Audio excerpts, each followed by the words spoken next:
Well, Ms. Fisher did. yeah. So please, Ms. Fisher. No, they were answered. That yours were answered as well? Okay.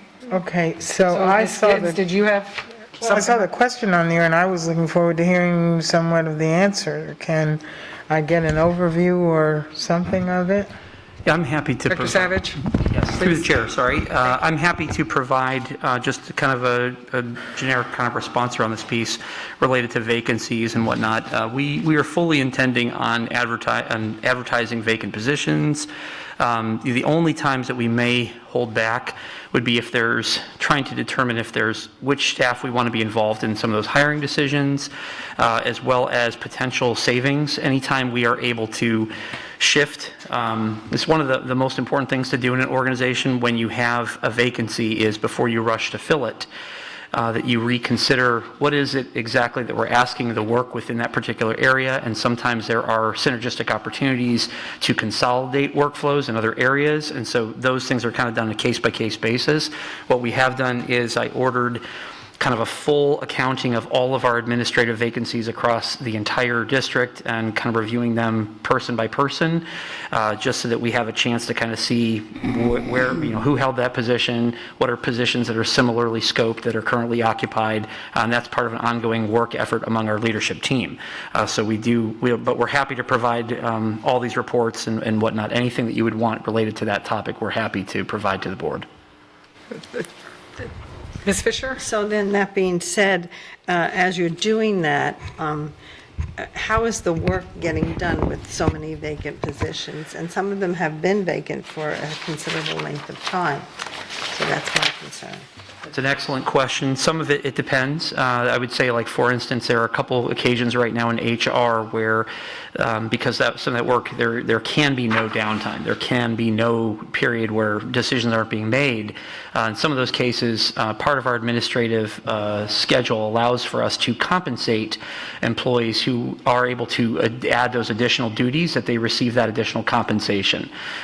So, for example, our current Director of Professional Standards position, which is vacant, the employee who is within that particular area is stepping up to fulfill those duties. They do receive additional compensation while those extra duties are being performed. And that happens across the organization when necessary to keep that function going. In other cases, simply the work can be split by committee. Essentially, numerous staff members can accomplish, but in some cases, it's a very few people, and the work must continue every day. And so that's really a case-by-case basis. If you have any specific positions that you are most concerned about, I would just ask you to send that to us so we can give you the full accounting of who's doing it and what way they're sharing those pieces, and I'm happy to provide that information to the board as well. Great. Thank you, Dr. Savage. Are there any other comments or questions? No? Dr. Savage, the next one, please. All right. Next is on the consent for L under operations, L3, approval of the First Amendment to the land purchase contract to sell 45.26 acres of the 125.19 acres located at 9650 Littleton Road. And the question is, Littleton property, please explain extensions and changes. And I believe we have Ms. Ebaugh here to speak to that property. Ms. Ebaugh? Hello, Ms. Ebel, and thank you. Can you get that? Ms. Ebaugh? I don't know if we can get that audio. Are you able to get up to the... Is that better? Well, there's Why don't a you just walk podium right right here? up here with the Here, microphone. Ms. Ebaugh, over right here. Oh, I'm sorry. That's the one Mr. Edie used, so we'll see if that's working better for us. I'm sorry. I'm so used to having to be far away. Good afternoon. The answer is that the amendment has been requested by the seller, or by the purchaser, who is needing additional time to do their permitting for environmental, land, zoning, and development orders. And because we have agreed to this extension on their behalf, they are paying a fee. It's an additional fee for $25,000. Okay, thank you. Okay. Are there any other questions regarding this? No. Thank you, Ms. Ebel. Thank you. Okay. Can I ask one Super. that's not on Ms. there? Gittens? May I ask one that's not on there? On P, the public hearings, and through the chair, Attorney Bruno, let us know where we are in the process. This will be brought tomorrow for the public to make their comments, correct? This is with regards to the policies? Yeah, you're saying the public, The audit committee. Yes. So basically, at this point, we're in the second phase of the rulemaking process, which requires the public hearing. And at that, once the public hearing is opened up, the public can make their comments with regards to that policy. And then what is our next step, time-wise? And then after that, the board will go ahead and make its decision as to whether or not to adopt the policy. If it is adopted, then it will become effective. And that would be tomorrow night then? It will be probably the next day will become effective, yes. But I mean, this is like the final time Yes. to talk about this. Yes. And if I may, the only concern I have is some of the verbiage that really narrows the scope of who can be on the committee from the community. And I think we all got, information from people. I know I got some information of folks being concerned about the narrow scope. And I know we want to have the best qualified people, but we also say that we want to make it as broad as possible to include a broad spectrum of our community. And I just don't know that if having, all CPAs and all whatever, because when I think about it, the comment was, we need these experts in the field so they can make these decisions. But as we look here at the board, we make, more massive decisions than that, and we're not experts in the field. So I just want us to be sure we're being equitable about who's on that committee. are there any other comments? No? Okay, does anyone else have any, I know we're supposed to send in our questions, but is there anything else for the superintendent regarding tomorrow night's agenda? Seeing none, we will move on to our next topic. And I have to apologize, I was going off script versus looking on what's actually on board docs. And we had, prior to the meeting, Lee Virtual was pulled. So we won't be discussing that today. So I just wanted to reshare that. So the next on the agenda is the capital projects update. Mr. Scott?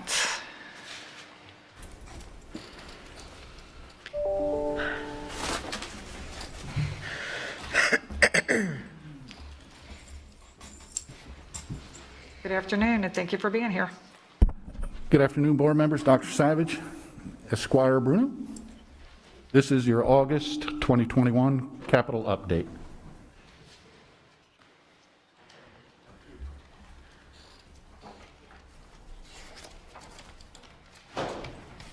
Just want to bring some highlights to your attention. Quadruple A construction documents are just about finished. 100% drawings are being prepared to be issued out to the public for bidding. October 5th is the estimated receival of the first blush of the GMP to us to know what our financial exposure is going to be for that school. September 4th, there will be a PZDB meeting with the Village of Estero to show them our concept drawings and what the school campus is going to look like and answer any questions they may have. Quadruple A. G. Weaver Hips, all contracts have negotiated, and we're currently collecting all of the insurance certificates and things of that nature to get that design started on that project as well.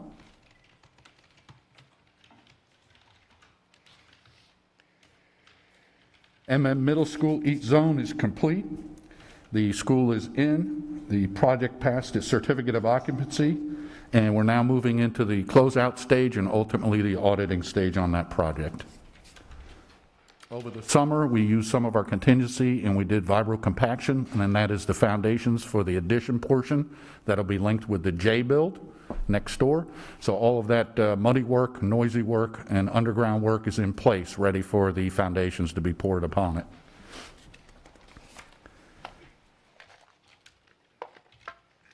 Elementary Phase 1 design is underway. POs, purchase orders have been issued to the vendors. LCSD and Emergency Management of Lee County agreed to harden only the cafeteria portion of the building. This was a verbal commitment and will be also notarized in meeting minutes with EOC.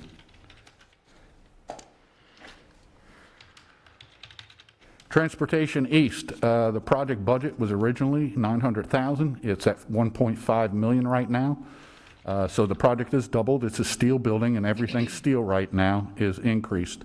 So working with the Capital Committee, they will be able to provide some funding to meet that need. However, the county, anytime we have to open up permits with the county, it exposes us to their current traffic and off-site potential of improvements.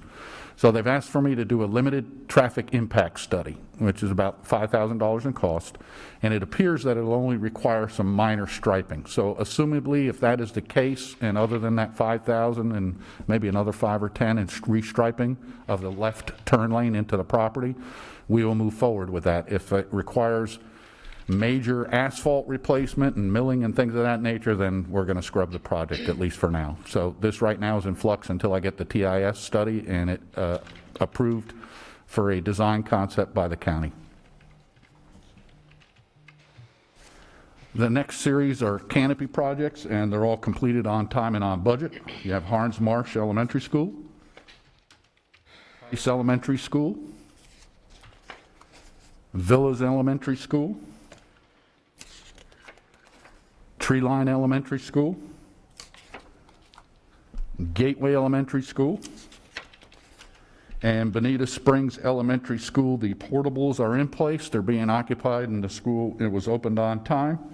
We're waiting for information from the district on the next phase decisions, whether to rebuild the historic building or a campus modification or program change.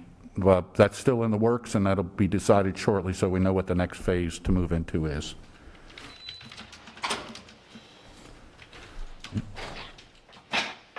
High School campus remodel, we had a first conceptual drawings issued, and we're currently reviewing them. We did have some budgetary review and estimates from the architectural team, and right now we're about $5 million over what the budgeted cost, allowable cost, which was about $41.5 million. So we're going to review that. We're going to look in that. Those numbers can change. That's just conceptual budget estimate. So as we move further into the design and we get some more value engineering and input from the construction manager, we'll see where those numbers are going, and I'll provide you with additional information as we move forward. Fort Myers Technical College, the design is underway. We have realized a cost based on the design of about a $1 million increase to the cost of that job. Originally, it was $10 million with a $2 million roof project to go on there.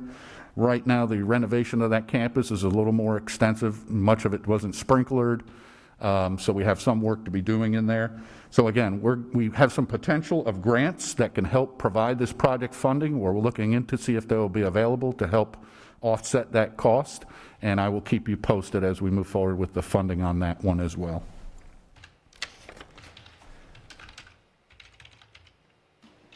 Veterans Park Academy of the Arts and the Old Lambs Building. Tonight or tomorrow, you guys will be, or you're reviewing today, it was on the agenda, but for tomorrow night, you'll be approving the Phase 1 budget.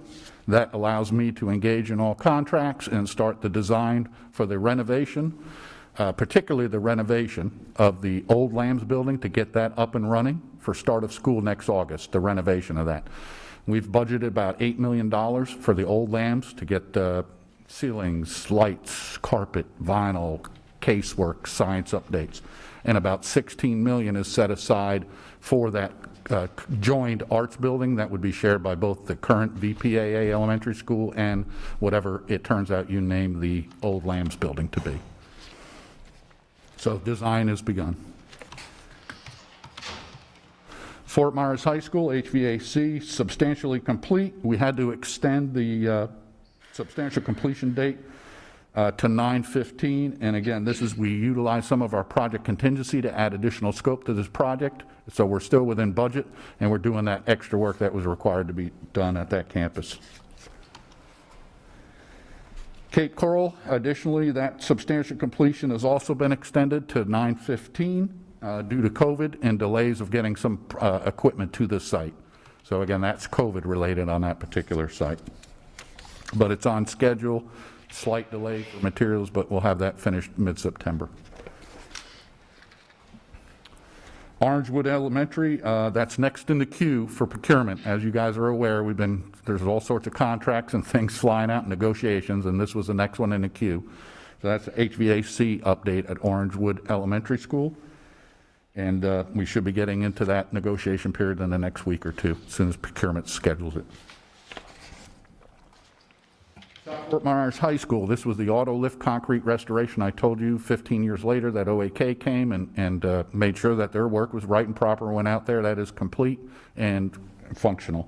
And the final striping, we have to wait for the concrete to cure, will be September 11th and 12th. Once the chlorides are burned out of the concrete, we can put in the safety striping, and that'll wrap up that portion. Okay. Lee County Public Education Center. Well, we're tracking, we have the last of our materials. As you can see in the back of the parking lot, all the insulation and the roll goods are here in a fenced-in compound. We're waiting for some plates to come in. They have shipped, and we're working on trying to get a tracking location of where that material is and when it will arrive. So hopefully within the next week, you'll start hearing some noise up above your heads. That's hopefully the target. But we're ready to go as soon as the material lands on site. Cypress Lake High School renovation is complete and was under budget. That's the re-roof.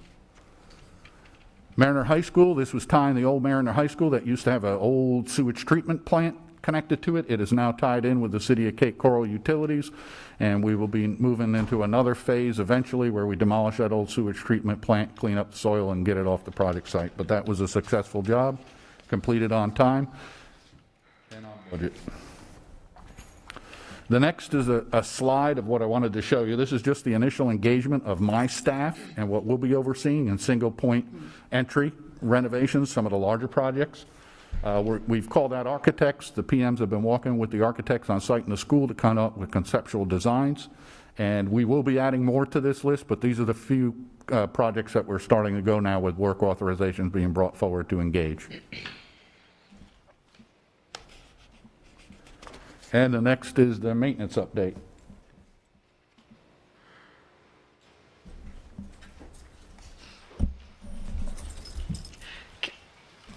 Hey, can we go ahead and ask if there's any questions for this first part? Sure. Why you're sitting right there?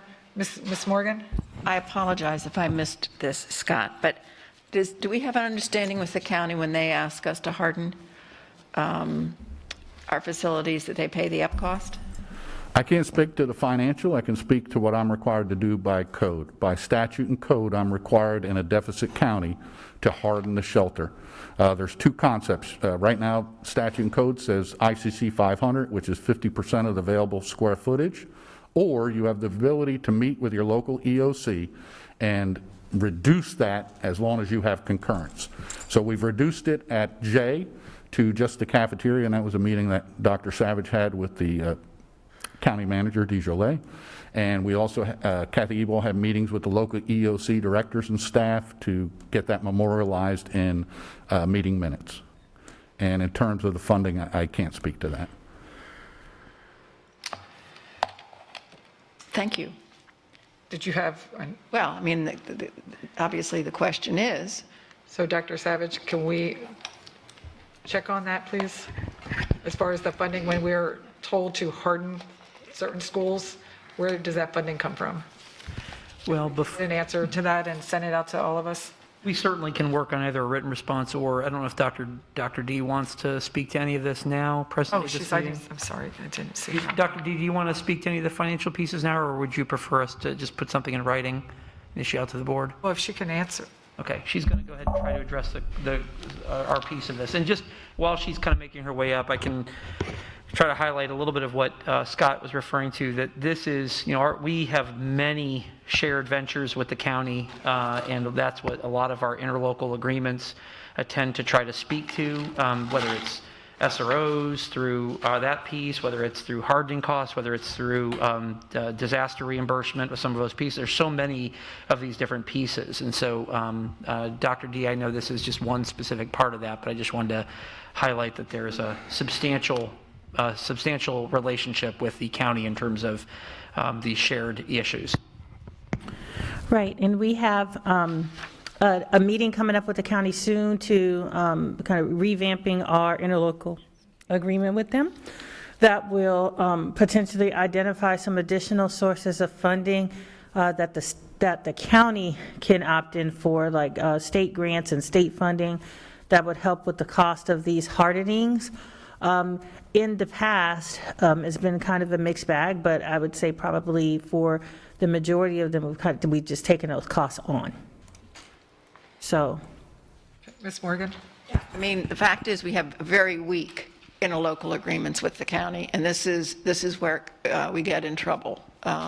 So I'm glad to hear that we're moving forward with discussions in the county and on how to improve that relationship. Thank you. And just as a follow-up, there are going to be meetings. Kathy Ebal from Planning is going to have follow-up meetings. They ran out of time with the EOC staff. Part of the statute, I believe it's 1013, every 2 years, and this January is coming up on the 2-year report, the emergency management is supposed to report to the regional planning council. All the regional planning councils then report to the state the ask for the funds needed for hardened buildings or safety issues in your area. So I know that Kathy's going to be speaking with those folks to try and get some of the dollars plugged in for an ask, so that come January, if they do approve it, we'll have that funds for all of the new schools moving forward. Thank you. Are there any other questions? Ms. Patrica? So if I'm we, sorry, Ms. Gittens, I'll get you next. if we could go to slide 3, you probably don't even need to look at it. The quadruple A, I thought we had approved $4 million for a steel purchase on that school, and that might be the key highlight. That is correct, and that's already that amendment's already been activated. So why does it show current expenditure 0? Because the purchase order hasn't been released yet for that. Now, if you were to look at that, we do have purchase orders for the architectural design, for Harvard Jolly, and for the participation, the first phase participation. So there are POs against that. This is the actual, until the GMP comes in, then we'll start reporting what those expenditures are. Okay, thank you. Ms. Gittens? I have a couple. On slide 6. School? I'm sorry? Can you name the school you're looking for? Oh, okay. Well, the first one is on Lambs. When, I know you said to have it done by next August to start school, but when are they actually talking about starting that project? Well, there's 2 phases, 2 design phases within the contract. One is approximately 3 months to get design put together for the renovation of the old Lambs building. If I don't get that project moving forward now, that school will not be open in August. So that was the critical, and we negotiated with the design team to meet that scheduling date, as well as the construction manager. So everything right now is targeted for substantial completion of August 1st of 2022 for the old Lambs building update and renovation. There's no program. Okay. There's no program involved at this time for that. This is just freshening up, updating it, but getting it prepared for students to sit in seats. Now, the second phase, which will be the following year in August, would be the build-out of this shared arts building between the current VPAA elementary and whatever you name the middle school to be. It's going to be a shared performance building, black box or something of that nature. So, and I hate to belabor this, but we're saying $8 million for paint and ceilings and carpet in the old Lambs, and $16 million for the theater performing arts center. And to me, that's just sounding like we're painting the bricks and changing the carpet and certain, aesthetic type things. So basically, there doesn't seem to be a plan to do anything other than just paint it. Generally speaking, you're correct on many of those items, but it's a lot deeper than that. We're going to fully sprinkle that building. All the casework is going to have to be replaced because it's loose and rotted. The science labs are in disarray. The gymnasium showers and locker rooms are shot. So if I need to get more than $8 million, then it's coming from the performing arts building budget. That is my projected cost right now for that. If I need to grab $1 million or $2 million off of the 16 million, that's what has to happen, and our vision will have to be reduced for that arts building accordingly. But the primary objective here is to get that building back refreshed, up and running, a quality building for students to learn in, and we'll know that as we get into the design for that building. May I add to Mr. Rickenbacker, and Mr. Rickenbacker, correct me if I'm wrong, but also if we wanted to make any substantial adjustments to what we're doing, whether through a contract amendment, through additional board requested funds, anything additional to that project, we would come back to the board if we wanted to exceed those amounts. Is that correct? That is correct. And again, the program has not been detailed for this. I have just a lot of work I've got to go just to get this place in shape. No, and I understand that. I still, hold on to the fact that I'm just really concerned it's just going to be a super school. We haven't talked about whether it would be 1, 2, or 3 schools, and yet we're just refurbishing the things for a middle school. And the refurbishing that building to house other grades, I would think would be something different. And I know you say that's in the design phase, but anyway, it's kind of rhetorical. Well, right now, the middle school is not going to be, in my opinion, you can't afford to refurbish it for younger kids, meaning bathrooms and classrooms. We don't have enough money for that. So the middle school, Old Lambs proper, will be refurbished for middle school grades only. Now, Kathy Ebal wanted me to mention to you that I guess she scheduled with you a meeting this Friday to discuss the vision, the program, and try to give you a little bit more of understanding of where their direction might be going in terms of programmatic needs. Well, and thank you for that, because that's the first time that I've heard actually that it would be none other than a middle school. But anyway, the other 2 things I have on slide 7 talking about the dispatch at Leonard in the East Zone, aren't the other dispatch stations are pretty old as well? Is this just the first one? Are they looking to refurbish the others as well? I can only speak, that has not been brought to my attention, nor have I heard it at the Capital Committee. This was the one that they're working in portables with rotted, termite-infested floors, and they need to replace those 3 portables, and hence why we're going with this new outbuilding out there. Okay, and my final question is the completion date for Riverdale. For Riverdale High School, I believe it's in '05. Should be on the slide. Let me take a look here.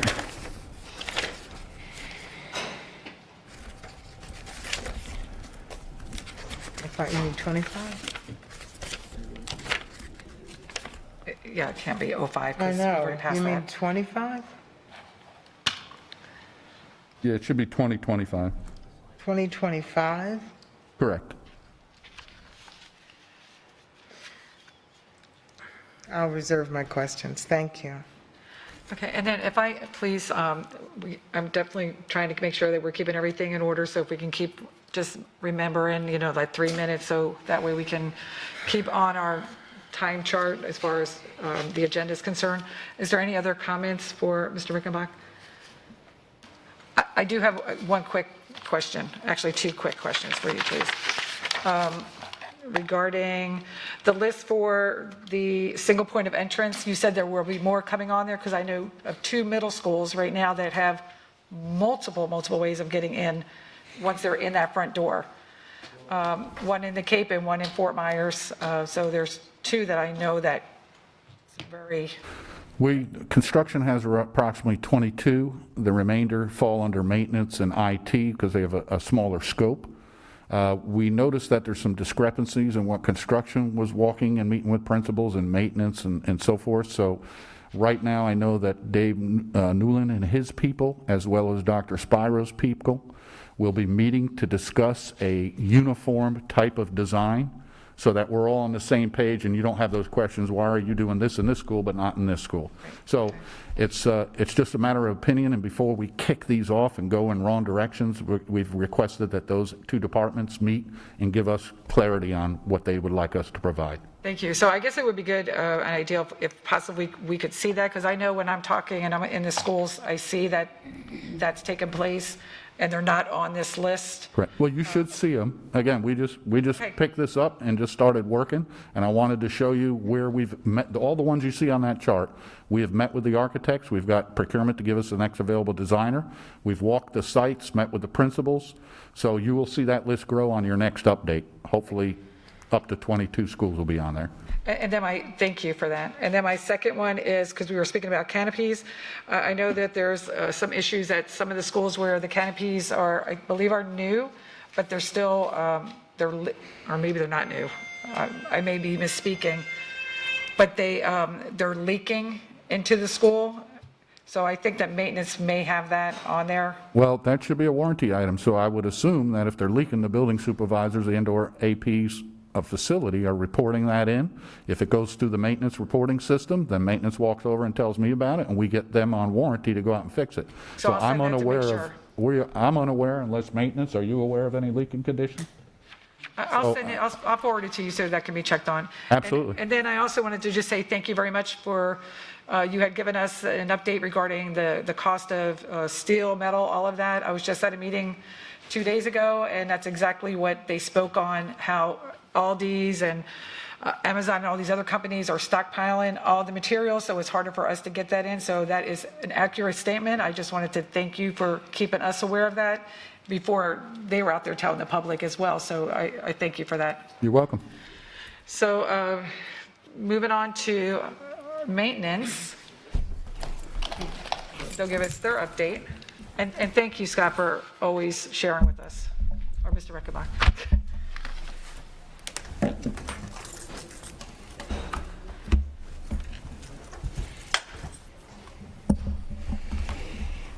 Good afternoon, board members. Hi. Dr. Savage, fellow colleagues, and the rest of the attendees that are here this afternoon.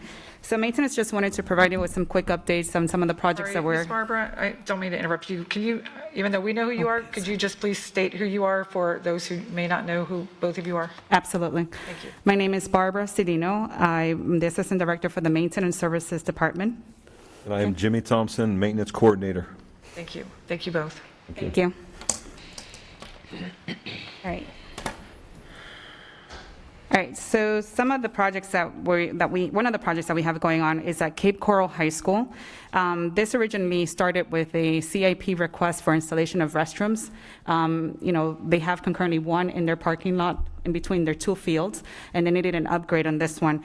But prior to doing that upgrade, we realized that there's some septic tanks that need to be eliminated. Therefore, to bring the system current with their irrigation and their sewer system, we're going to be tying into the city of Cape Coral.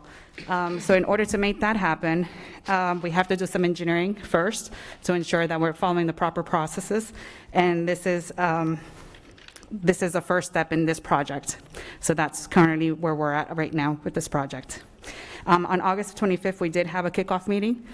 So we're going to be, as weeks progress, we'll be doing more updates and meeting with the engineer to finalize those drawings. The next one we did, we have multiple cafeteria projects that you'll see from the presentation. The reason for doing these cafeteria floor upgrades, it's because the old tiles that are there are either coming up, they're chipped, they're not in very good condition. One of the disadvantages as well is that as time progresses and the floors are very old, it's very hard to match those colors as well. But what we're doing concurrently is we selected a series of schools. We went through the cafeterias and we're upgrading them with what they call an LVT tile, which is great for the schools because it doesn't require the same amount of maintenance as the regular VCT tile, which is typically required. And by that I mean, during the summer months, they won't have to do the stripping and the waxing because this floor does not require that. So that should save them some time during the summer so they can use that time on other projects that they may have for the schools.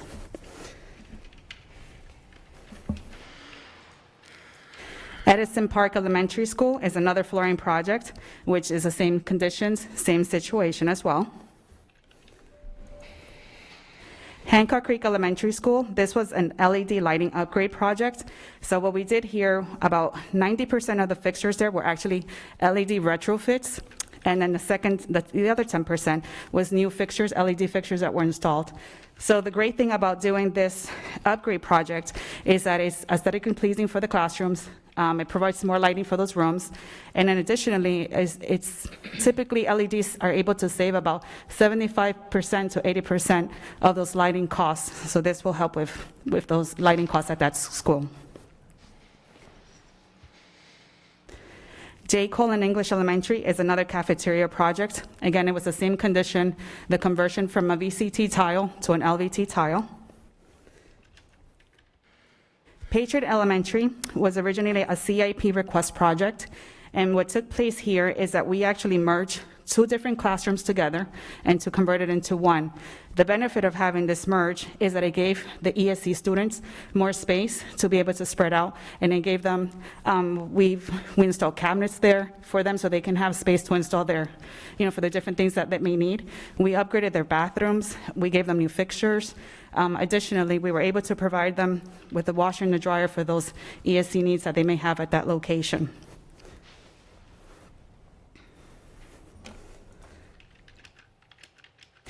Pelican Elementary is a playground upgrade project.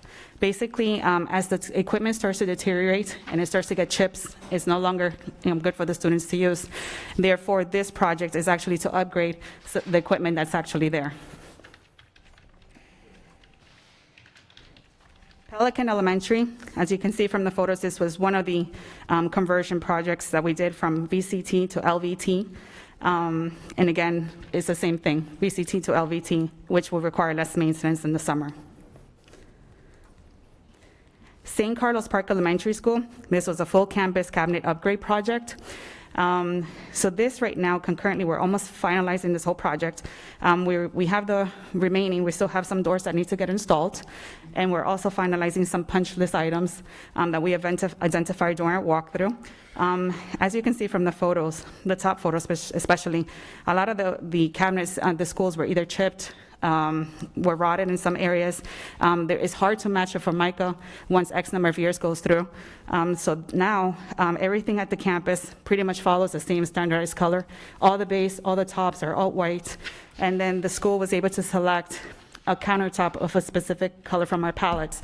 And it makes the school, it looks amazing as you walk through the campus.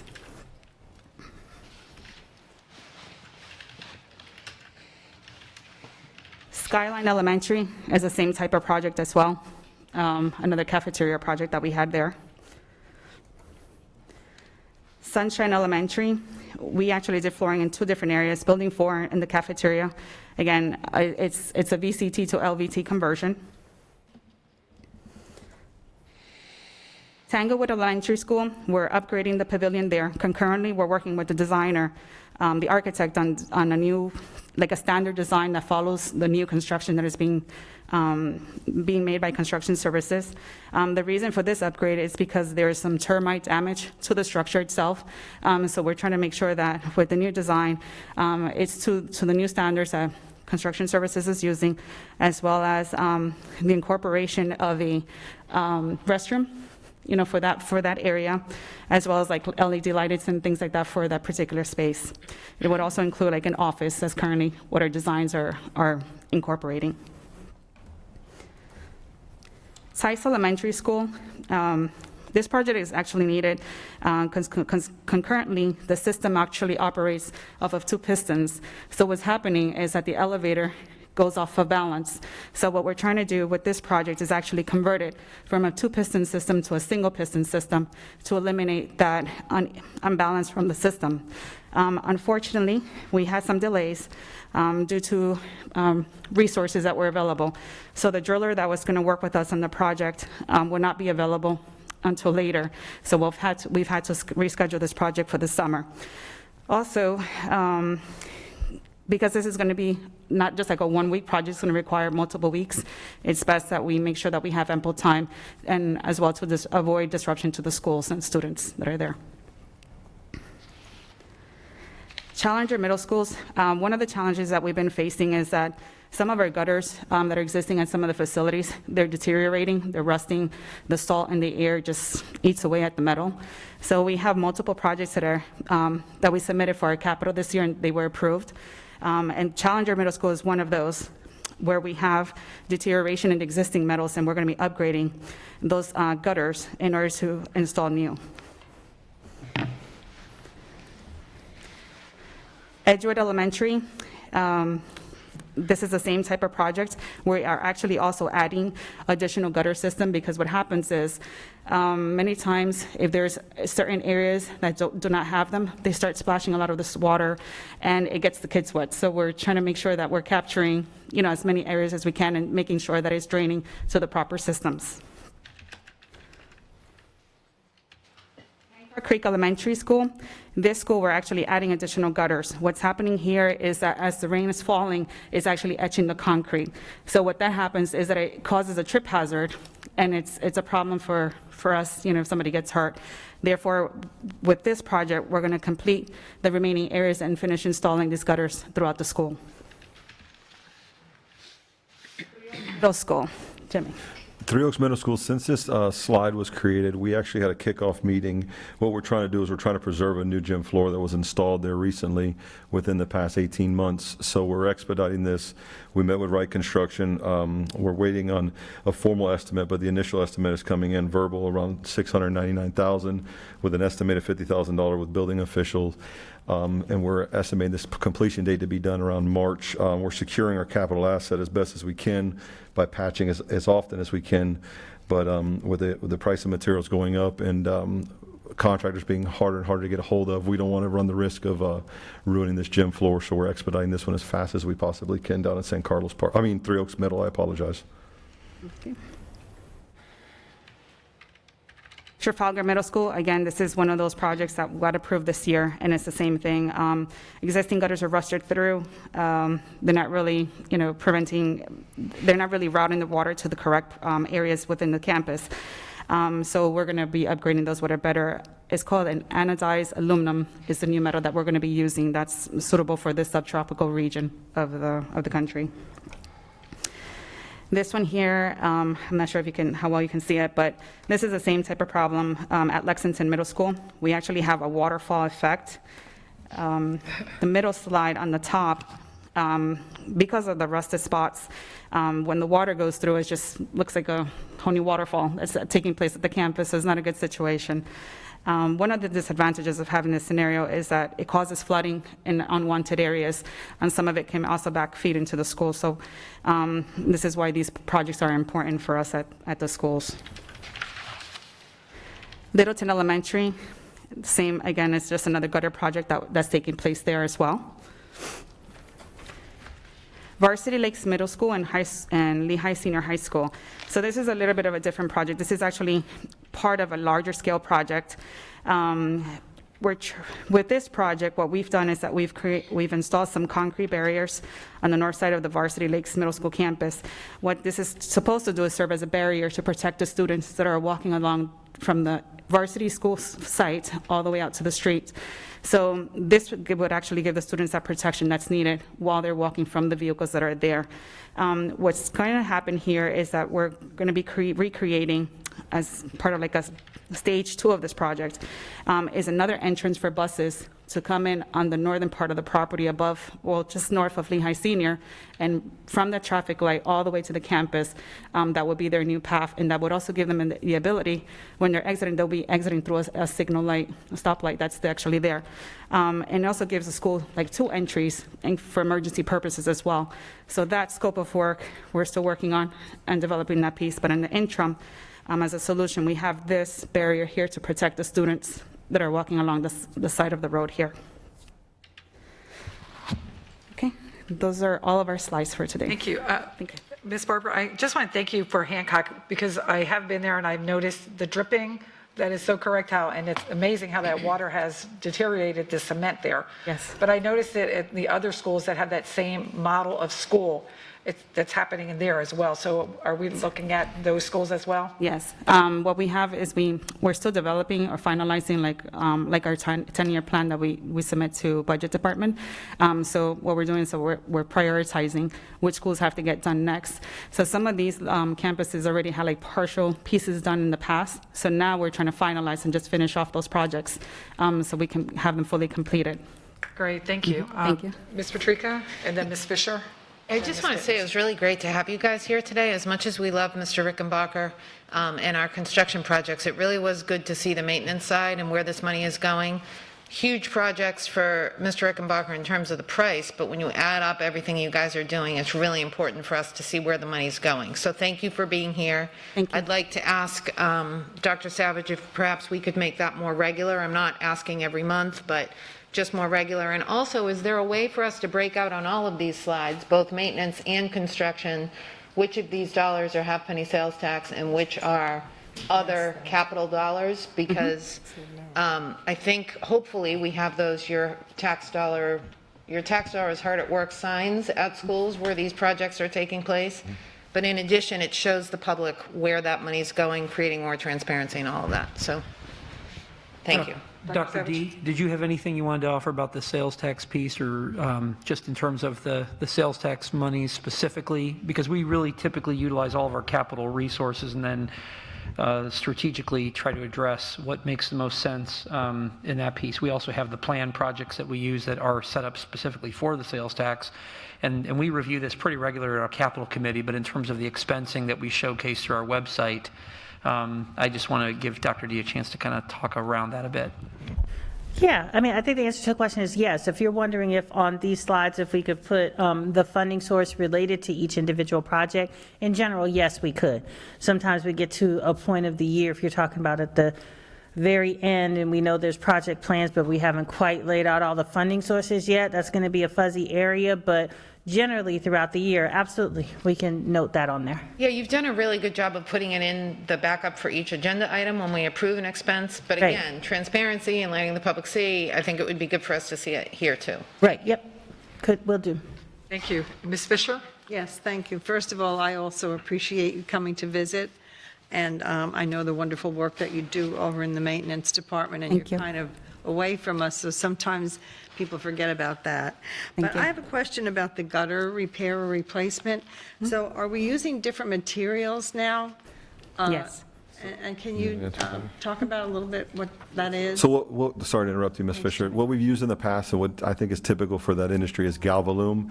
We switched over to a anodized aluminum, which gives us a longer life expectancy. So for these investments, we're going to see to 20 to 25 years, possibly 30 years if we take care of them by making sure there's no leaves in them and making sure that everyone's doing what they can do to take care of this investment.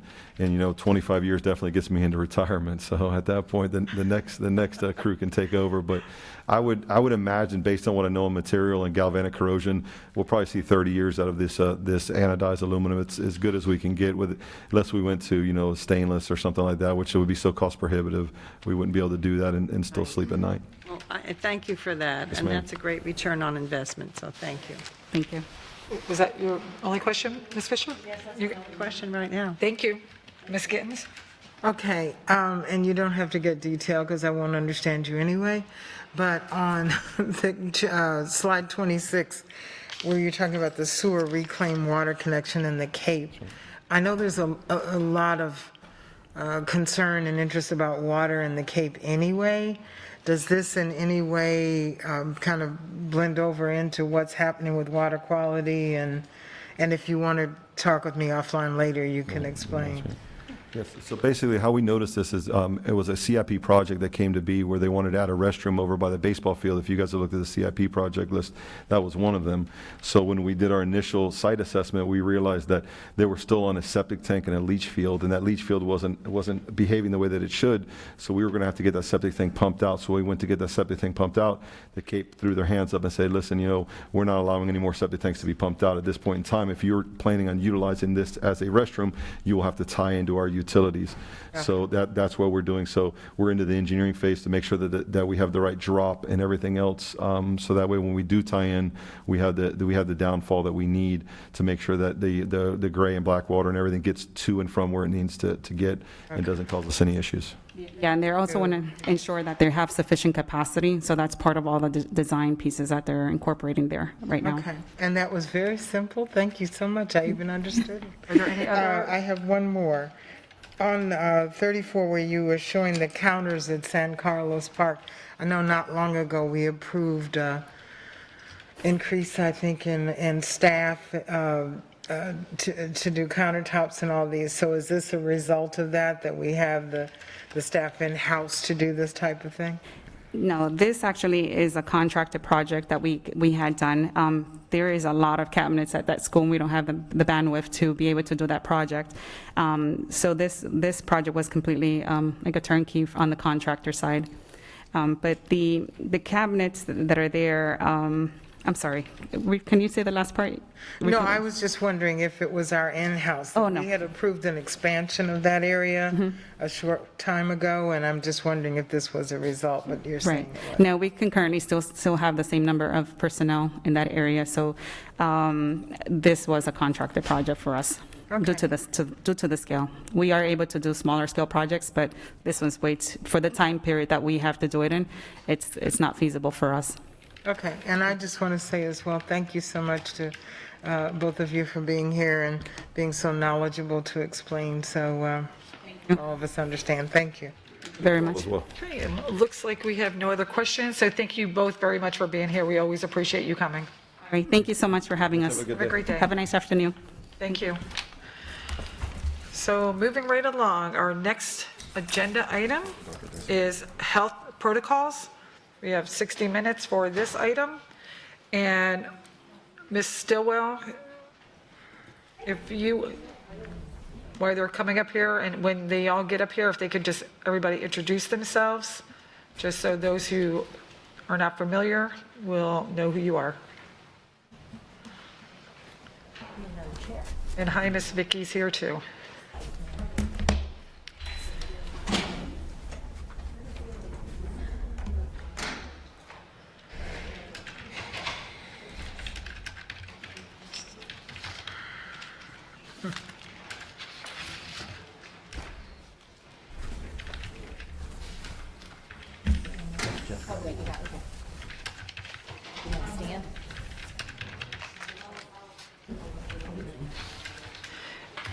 And Ms. Stillwell, if you would not mind introducing Ms. Vicky, I know we spoke about her the other day, but I don't know if everyone's had an opportunity to meet her, Vicky, just so that we know who she is. I think I'm the thorn between two I roses seen you, up here. I seen you here, so. Hello. Hi, Vicky Otto. Vicky, could you please just share, and speak into the microphone and share who you are and what your role is right now? I'm currently the COVID Task Force lead nurse, and I manage the COVID hotline and our communications with Department of Health. Thank you. I just wanted to make sure people who have not had an opportunity to meet you could now meet you, so thank you. Sure, thank you. Ms. Stillwell, we're turning this over to you now. Okay, thank you. So I'm Lauren Stillwell. I'm Chief Engagement Officer. Good afternoon. I'm Jeff Spiro. I'm the Chief Academic Officer. Good afternoon. Dave Newland, Executive Director, Safety and Security. And then you'll be hearing from Vicki a little bit later in the presentation when we talk about the COVID hotline a little bit more. Perfect, thank you. So we just wanted to present the health and safety protocols. As you know, we made some changes last week, and so we're just going to kind of go through the presentation. It's a little bit updated from obviously what we presented in July and then even from what we presented last week. So we'll run through a little bit of current data. At this point, the Florida Department of Health for the week ending August 26 shows a 25% positivity rate in our county. I also was able to get some numbers from the Lee Health emergency departments, which continue to set a high volume, to see a high volume of patients, Data just that they sent out this morning shows that they currently have 639 COVID-19 patients isolated in their hospitals. Of those, 15 are children being treated at Golisano Children's Hospital of Southwest Florida. Yesterday, they had 92 COVID-19 hospital admissions and 49 discharges, and their current census right now is at 100% of staff operational bed capacity. So with that, we continue to drum our overarching message, which is just that, if a student is sick or an employee is sick, we're asking that they stay home, see a healthcare provider for testing and care. It's really the number one way to prevent the spread of not just COVID, but other illnesses that we're seeing in our schools. I wanted to take a little bit of time to walk you through the notification process when we receive information about a positive case. The steps that we really take are that the district or the district's COVID command center or the school will receive notice mainly through what we call a CIR or a SIR, which is a COVID information report about a positive case. And families can file CIR reports in 3 different locations, and they're right on the front page of our website. They're up on the banner, which rotates. There's a COVID-19 reporting tool that is right on the icons under the banner, and then there's a static image that stays on the front page of the site. And those are also locations where all of our health and safety protocols can be found, in addition to that CIR reporting tool. So once we have that report, the schools will get that. They will pull the seating charts and they'll identify close contacts in the classroom setting or the school setting. And close contact, again, is that within 6 feet for 15 minutes or longer, and that 15 minutes can be cumulative, so it's not all at one time. It can be 5 minutes here, 10 minutes there. As long as it's 15 minutes in a 24-hour period, they are considered close contacts. So once they send the information to the district's COVID command center, the nurses will check the information and then send it to the Florida Department of Health. And once the DOH has the positive case information and close contact list, they will investigate and they will send the quarantine and isolation information back to us. We send that information to the schools, and then the schools identify the family, or the schools will then inform the families with the return dates that are provided to us by the Florida Department of Health. And many of you, I think, were able to watch part of the process last week. You already came in and sat in the COVID Command Center, and so we thank you for those who did, for your time, and we look forward to hosting those of you who have time with us coming up. So this slide is a lot of information, and this really walks through the process based on the emergency rule that was released by the State Surgeon General at the beginning of August. These are the requirements that we follow for exposures, positive cases, and symptomatic students. And it's important to know that this year the DOH is treating, the State Surgeon General is treating symptomatic students just like COVID-19 positive students. So there is really not much difference between a COVID-19 positive student and a symptomatic student. So if we go from the top down and we start with number 1, that's an exposure. The exposure, again, is close contact, which is more than 15 minutes in a 24-hour period within 6 feet. If you move to the right on number 1, if a student is non-vaccinated, exposed, and asymptomatic, that student may return to school with a negative diagnostic test that is taken 5 days or later from the day they are exposed. And this is a bit important because we're seeing a lot of COVID information reports where the student is tested either on the day they're exposed or maybe a day after they're exposed, and it really needs to be on that 5th day or later in order for us to be able to allow them to return. Another way a non-vaccinated asymptomatic student can return is after 7 calendar days have passed since the exposure, which means that they would return on day 8. Now, if a non-vaccinated student is symptomatic, they must follow the protocols in Section 2 because they're considered presumptive positive cases. So if you look at number 2, under the emergency rule, symptomatic, again, and COVID-19 students are treated the same, and they can return after one of 3 things happen. The student receives a negative diagnostic test and is asymptomatic. 10 calendar days have passed since the onset of symptoms. The student has had no fever for 24 hours, and the other symptoms are improving, all without medication.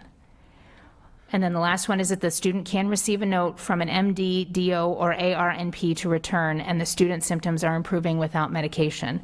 And the type of medical professional who writes the note is dictated in that Surgeon General's emergency rule. So then if you move to category 3, if a student has had a prior COVID-19 infection or an employee within the previous 90 days and is asymptomatic, then no action is required. They can still stay in school and the employee can still stay at work. However, if they either are symptomatic, then you go back to number 2. So anybody that is symptomatic will always follow the steps in number 2. And then finally, in the green box, if a student is asymptomatic and fully vaccinated, which means it's been 2 weeks since their final dose of the vaccine, they do not need to quarantine if they are exposed to a positive case. So again, vaccinated students and employees, if they are fully vaccinated, do not need to quarantine. And I know there's been a lot of questions about that in the community, asking us to quarantine those folks, saying that you can still have it when you're vaccinated. But again, this is the Surgeon General's emergency rule, which we need to follow. So at this point, if you are fully vaccinated, you do not have to quarantine unless you're symptomatic, and then you go back to number 2. So again, it's a lot of information. We did send these flow charts out to all of the families last week. We've also sent them out to all district employees. They are on our website, and we kind of keep going over and over again. We were on a call last week with the Florida Department of Education, where we asked, they had sent down something regarding students specifically and not employees. They're saying now that they're going to send something similar to this down for employees. I don't know that anything will change, but we might have to update based on what the guidance that the DOE is sending down. We just don't know what that is yet. I do want to talk a little bit about the section with the orange arrow at the bottom, which is the diagnostic testing to return to school, because this is really confusing. Under the State Surgeon General's emergency order, home tests are allowed to be used. But the home test has to have what's called emergency use authorization from the Food and Drug Administration, or it has to have full approval by the Food and Drug Administration. And the test has to be used correctly as defined by the FDA. So that means that if it's an at-home test and the FDA says that it can only be used for asymptomatic cases, then we can't take the results of a test on a symptomatic student if the FDA only approves it for asymptomatic use. So the home tests also, the results have to be sent to a laboratory, done through a mobile application, or monitored by a medical provider. So basically, if a student has a test result that shows their name and a negative status, they can send that documentation into the school in order to return. But we're getting a lot of folks who are taking the tests that, for lack of a better term, it looks like a pregnancy test, and there's 2 lines, and if you have the 2 pink lines, then you're COVID positive, and if you only have the 1 pink line, then you're not. That, at this point, unless you're doing that with a doctor, our understanding is that we can't accept that for a return, because there's no way for us to, A, it doesn't get reported to the DOH, and there's no way for us to know who really actually took the test.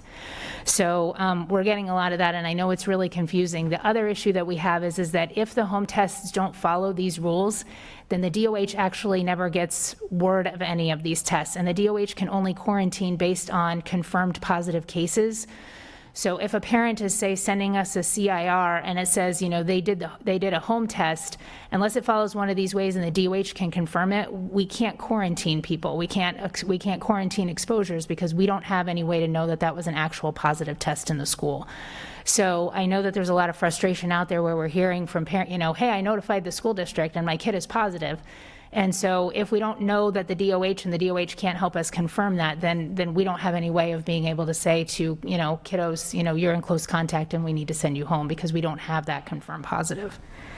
So we are trying to work through that with the DOH. They have asked for direction from the State Surgeon General, and we're waiting to hear if we can get some further clarification on that.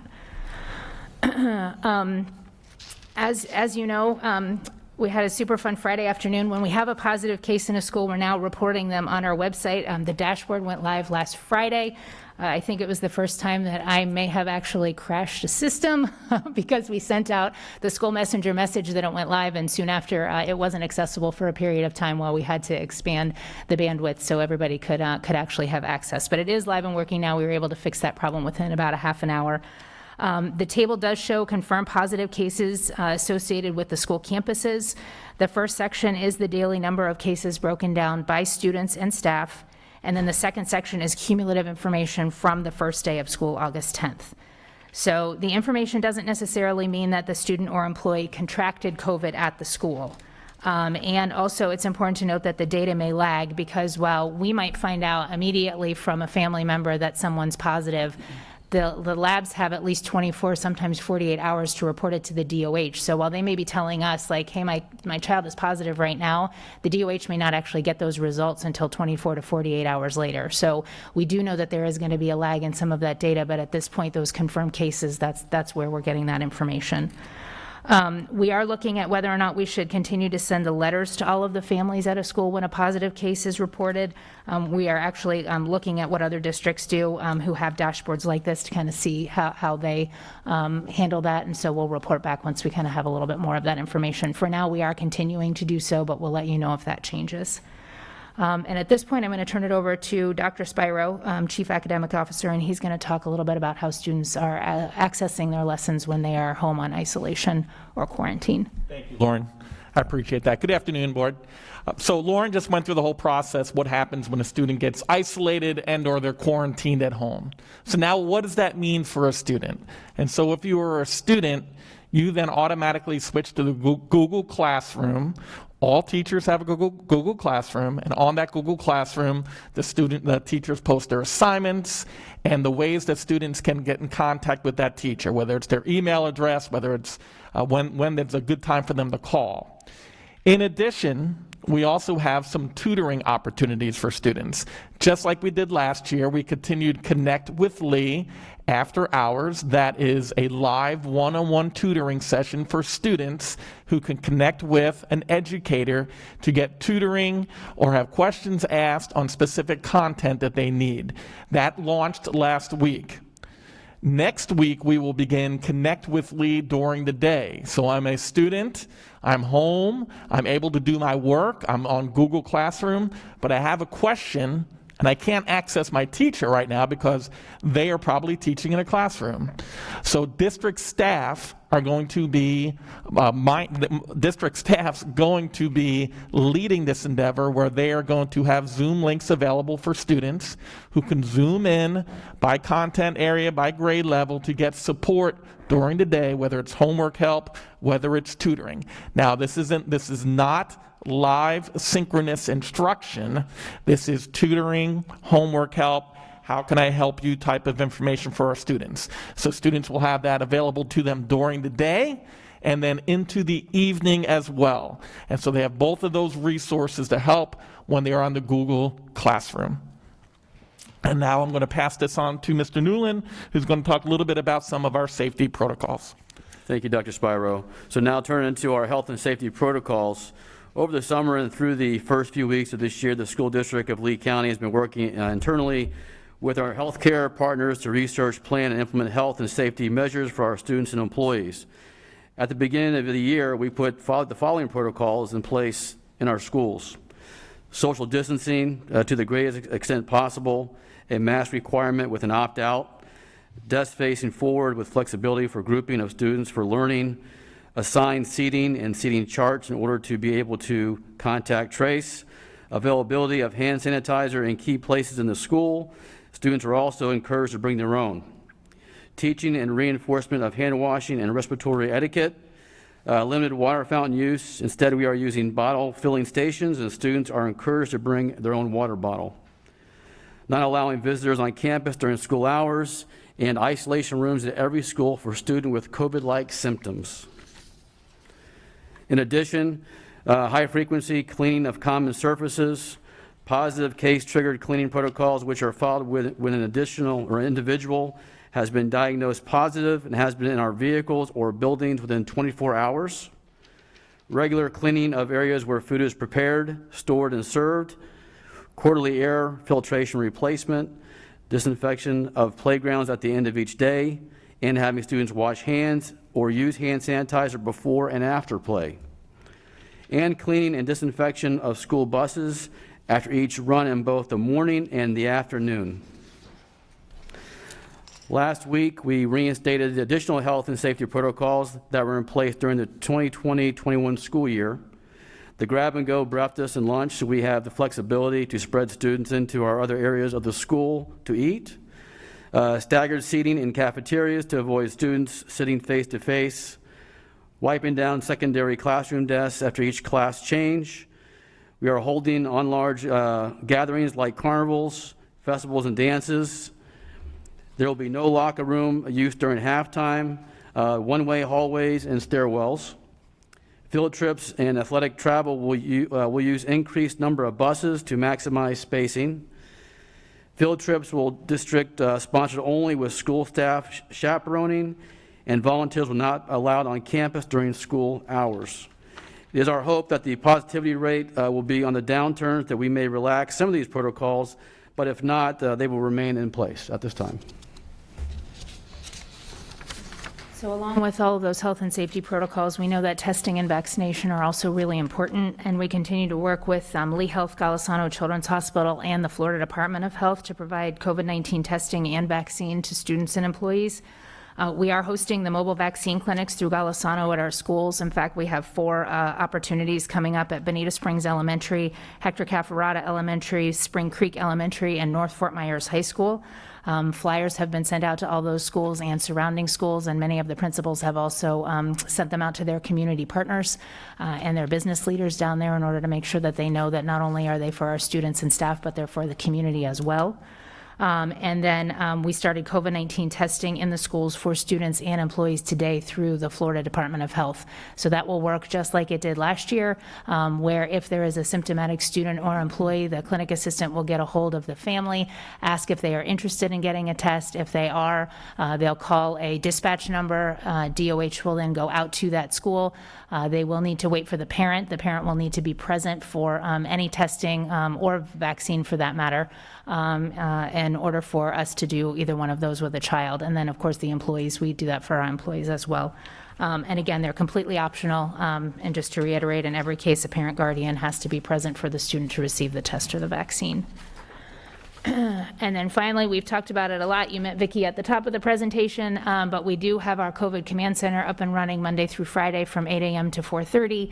The phone number is 239-356-2800. This is for parents and employees who have questions about our protocols and processes. We are getting quite a few phone calls. In fact, so many that last week, Vicki and her team, led by Jessica Duncan, we took this idea from transportation, but we started an open Zoom line for administrators. So if there are principals who can't necessarily get through the COVID hotline, we'll have an open Zoom call with them where they can just pop in and get their question answered and pop out. Or some of them actually have stayed the whole time just to be able to hear what everybody else is asking and understand some more about what the protocols are and the processes that we follow. But I wanted Vicki and Jess to come up a little bit and just talk about kind of what's going on in there, what it looks like in there, staffing, all of that kind of stuff, so that you kind of got a bit of an idea. Okay. Hello again. So we currently, last week we had a number of reports, almost 3,500 just submitted to us between Sunday and Saturday. We are still getting caught up on those, and some from previous. We have approximately 3,000 that we still need to process, but we are adding to our workforce. We are training additional people to help us during school hours and also after hours and weekends. We have been meeting with Department of Health, and we have given them access to our COVID incident reporting system, so they have the reports in real time and can see them at the same time that we do. I spoke with the DOH Epidemiology Program Manager just a short while earlier today, and they will be coming by tomorrow. We will be working through some more of those logistical pieces of how best for them to use our CIR, get what they need, get what we need, so we can expedite the process. And DOH will be coming to stay on they will be coming to our facility to be working with us. A couple will start to come over, and then we hope to have about 6 of them that will be in our facility. The clerk typist, or I can? Okay. We also have an ad out for 4 clerk typists, so we have permanent people for our COVID hotline. Currently, we have 2 in the morning and 2 in the afternoon who are volunteering from other departments. So it will really be of help to us when we have those permanent people. We are seeing an increased call load this year, so that will benefit us. And we can get more consistency, and we can train those additional people to help us process some of the forms and do some of the other items that our volunteers aren't there enough to do.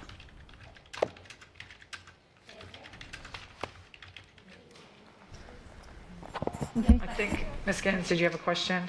Yeah, I just wanted to give kudos to Ms. Otto and her team and Ms. Duncan.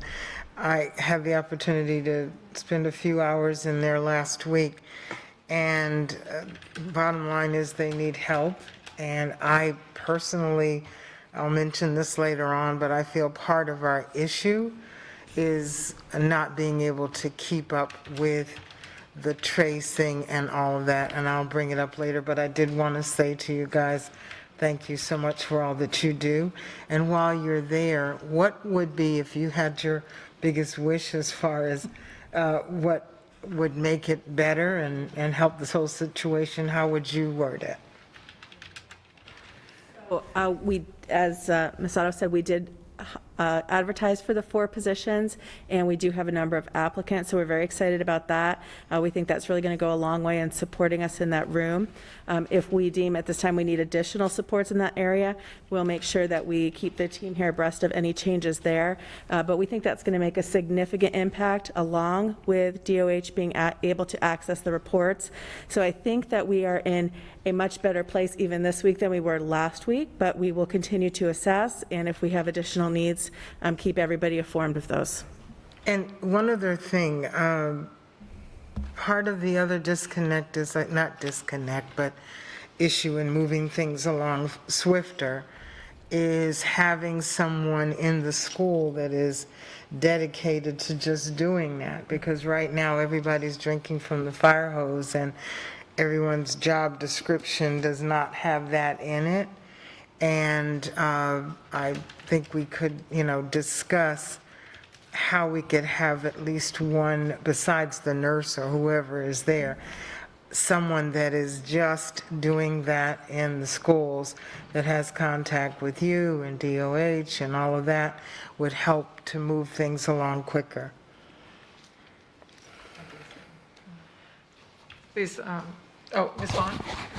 Yeah, hi, and thank you. Are we doing general questions now, or are we How much still? work, Ms. Stillwell, are there? Well, I was just going to say was that we continue to work on ways to streamline, and so I will say that one of the things that we are doing in cooperation with IT, who's been super helpful, is to, on the back end, work on that CIR system so that it is much easier for school-based employees to input the information. Could you please say what CIR? Yeah, it's the COVID incident report, the SIR system that we've been discussing. So so we are working with IT, and we have a couple of principals that are involved in that, as well as the executive directors.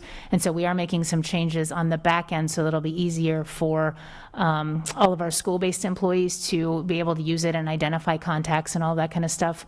But your point, Ms. Gittens, is well taken about, having people that are dedicated in the schools to be able to do the work as well. But that was really it. The rest of the thing was just to open up for questions and stuff like that as we move forward. Can I just say on the last thing she said, though, too, on the CIR reports, another thought or suggestion is to have a hard copy, that if parents are called to come to school to pick up their children and all, they, some just may not have or be able to do it on their phones. And I do believe that the quicker we get it, the better it is. Am I correct? Yes, and a lot of times, if that's the case, staff is helping them fill it out. And then we also do have an isolation or a symptoms letter that when parents are coming, it's a specific letter that is handed to every family, and it talks about what the symptoms are, what the next steps are, and it also has how to access the lessons and everything like that for Google Classroom. So that is one piece of information that we're handing out, and we are looking at expanding some of that documentation that would go home as well. Okay, not to cut you off, but if they fill out the application, the form there at school when they pick up their child, and the child has not been tested, so they don't know that one section that says COVID or non, positive or not, that kind of slows up everything as well, because now you've got partial form, but you still have to wait for the other piece Correct. of it. And that's where that's part of why we did the COVID Command Center, was this is so that there would be a number for them to call that we could help them walk through how to fill that out for them. So we try to have it covered in a lot of different ways. So if a family's having trouble, we can provide good service in walking them through that. Okay, Ms. Vaughn?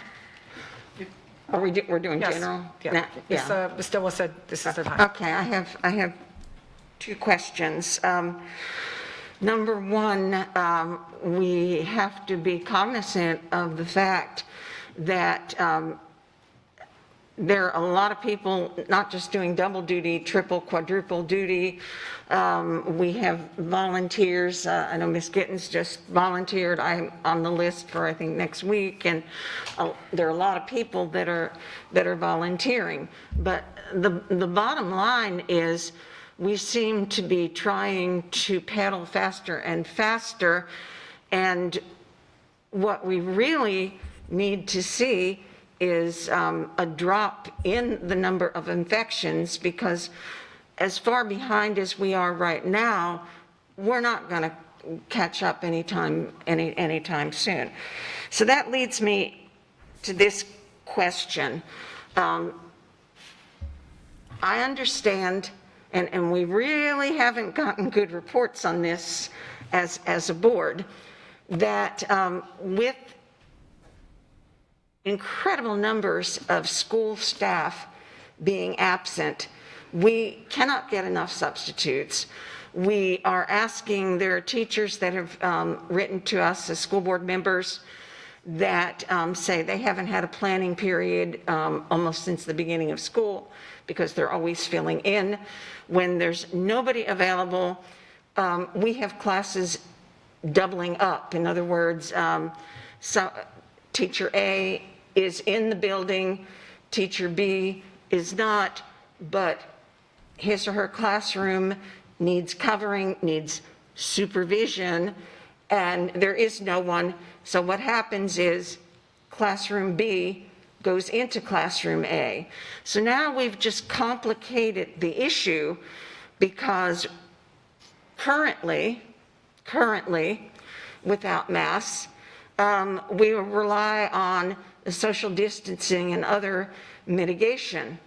But now, with classrooms doubled up or more, we have too many people in a room, and I'm wondering if we can even do contact tracing, when a whole classroom, or maybe even a classroom that gets divided up, goes into another room. Are we still able to do any kind of contact tracing? Because the kids coming in, they're not going to have an assigned seat.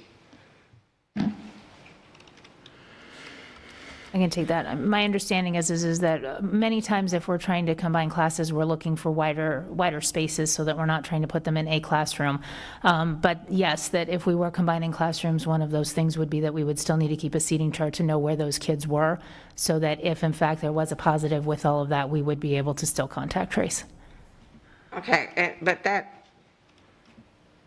horrendously complicates our issues.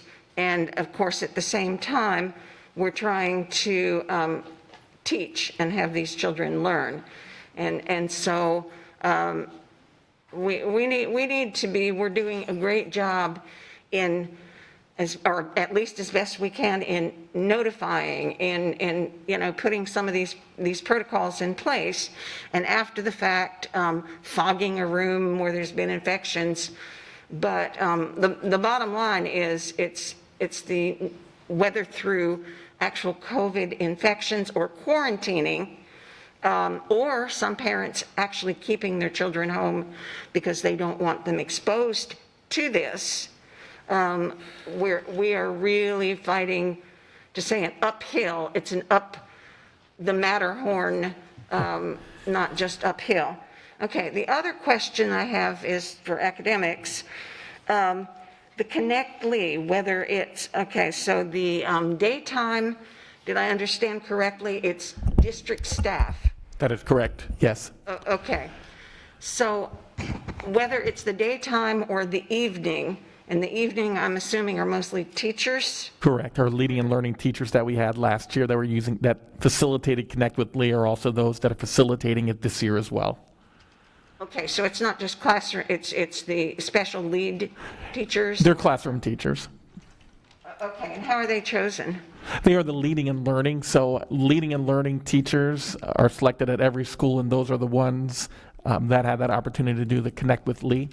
All right, so my question is, when a student, I guess you would say, calls in or logs in, does that tutor on the other end, is that tutor able to actually see the lesson that the student has difficulty with?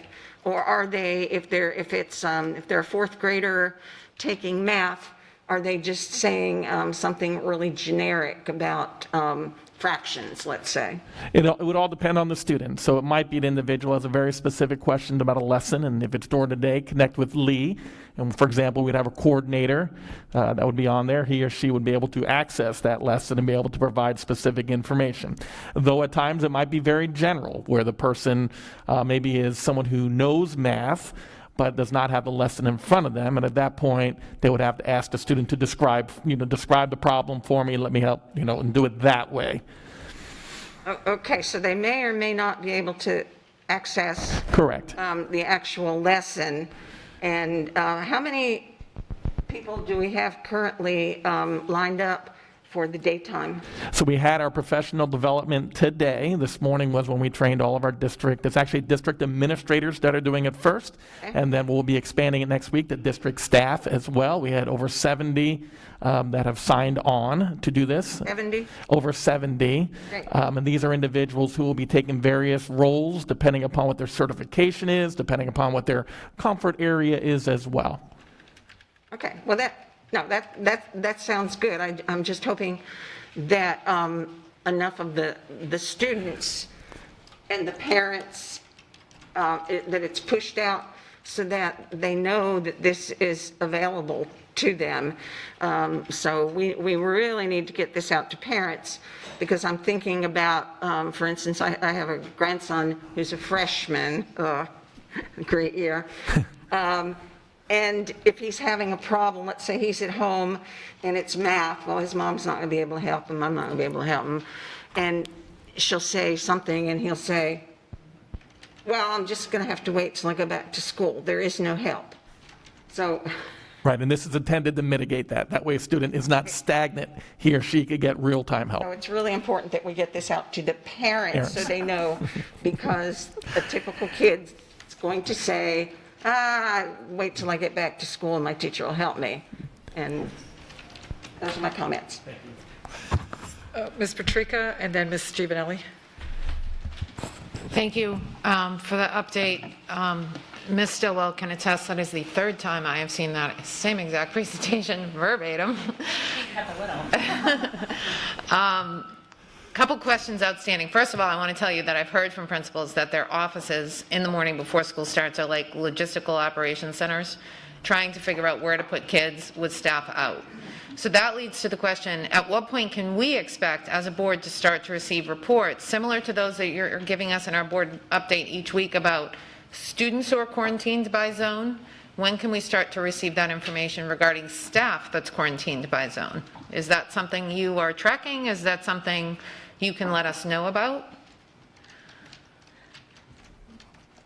Well, Ms. Gittens was lucky enough to sit in an hour-long meeting this morning where we were trying to figure out the best way to do that. So yes, we are working on it. At this point, we don't have a fantastic solution, but we are working on it for that reason. Okay, it's good to know that you're working on it, because my next question is about determining when we're closing classrooms, schools, and the district. I know you're working on it, but we must have a mechanism in place right now to determine when to close a classroom, because we have closed classrooms. So what is that mechanism, number one? Number two, do you have a guesstimate as to when we might have those benchmarks in place for closing schools in the district, please? So the classrooms, and Vicki and Jess can help me with this a little bit, but the classrooms are, it's a hard decision to close, but it's a fairly easy one to make, because if you have more than one student in a classroom, pretty much you have every child in that classroom quarantined anyway. And so that is a smaller microcosm of the entire school, and so we can pivot that a little bit more quickly than saying closing an entire school or the district. One of the things, is there anything, did I do okay with that, or you want to add anything for the classroom closure? We just follow what DOH's guidance, when they have confirmed positive cases in the room, then it's their guidance that tells us of when to close the classroom. Oh, the DOH guidance on when to close the classroom, but we don't have benchmarks that we can say, hey, public, this is what we do. We're still working on those. We do for closing a classroom if you're basing it on the positivity, on the positivity rate. Like, and that's kind of the same as last year, is if we had 1 or 2 cases and we knew everybody, especially in those younger grades where there was, even when we were social distancing to the greatest extent possible, which we're trying to do now, but even when we had half of our kids in class last year, some of those younger grades, we still weren't able to social distance those, some ESE classrooms and those kinds of things. So the DOH will look and give us guidance and say, look, you need to quarantine the rest of the class, and so you're going to have to shut the classroom down. So one of the things that we've discussed is that, like you said, what is the matrix for, closing down a school or closing down the district? We were on a call last week with the FLDOE. One of the things that they said is that if we did decide that we were going to go that route, and we even had an innovative learning model, which they stressed again, correct me if I'm wrong, Dr. Spiro, that they were not funding and that they were not going to approve an innovative learning model like Lee Home Connect last year, was that they also would not guarantee that even if we did go to something like an online learning, they would not guarantee that the seat time would even count. So in that situation, we potentially could close a school. We could say we were going to go to an online learning model, but we would still have to go through the DOH process, and the DOH would have to allow us to be able to use that time. And I don't know that we would get that. So in that situation, then we would need a plan to say, okay, if we close this school and the DOH says, or the DOE, says, I'm sorry, but we're not going to allow you to use that virtual model as the seat time, then that would mean we would have to figure out how to bring that school alone back on hurricane makeup days or at the end of the year, or how do we make up that time? So it's a little bit of a conundrum, because we certainly could set an easy, like we could say it's at X%, but in reality, there's a whole bunch of other ramifications that would have to go along with that. And then the other thing that we're looking at is it about the positivity rate, or is it about the safety in the schools based on the amount of staffing? And so that was really what our conversation was about this morning. And how do we look at that, and what are some benchmarks out there, and how could we figure out a matrix that surrounds that, which is the staffing level versus the positivity rate? And that right there is the key, it's the safety and security as opposed to the health and safety of the students that concerns me the most. Correct. At what point do we not have enough staff in the building to avoid kids having fights because, there's not enough staff watching them in the hallway or whatever? And I know you guys are working on that. I appreciate it. I have one more question and then a comment. Is there a way for us to determine what percentage of staff is vaccinated?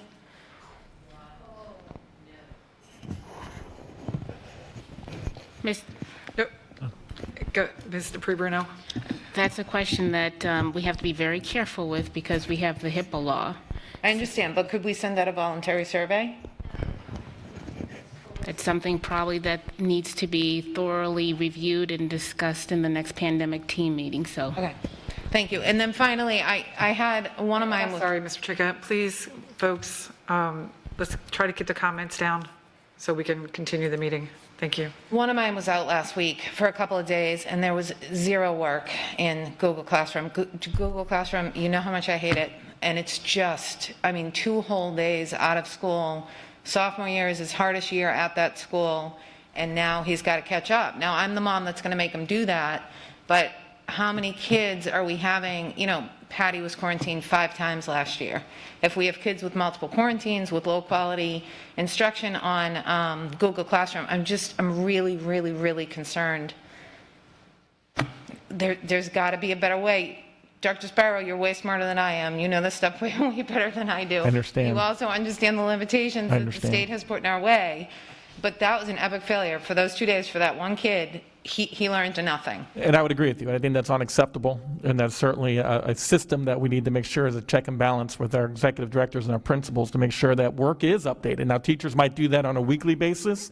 They might do that on a daily basis. It all depends upon how they instruct their class. But to have nothing in a Google Classroom for a student, certainly that's not the acceptable way that we chose to do business, which is why every teacher had that Google Classroom to prevent that from happening. And so I wrote that down, because we need to obviously make sure that that system is a little bit more aligned.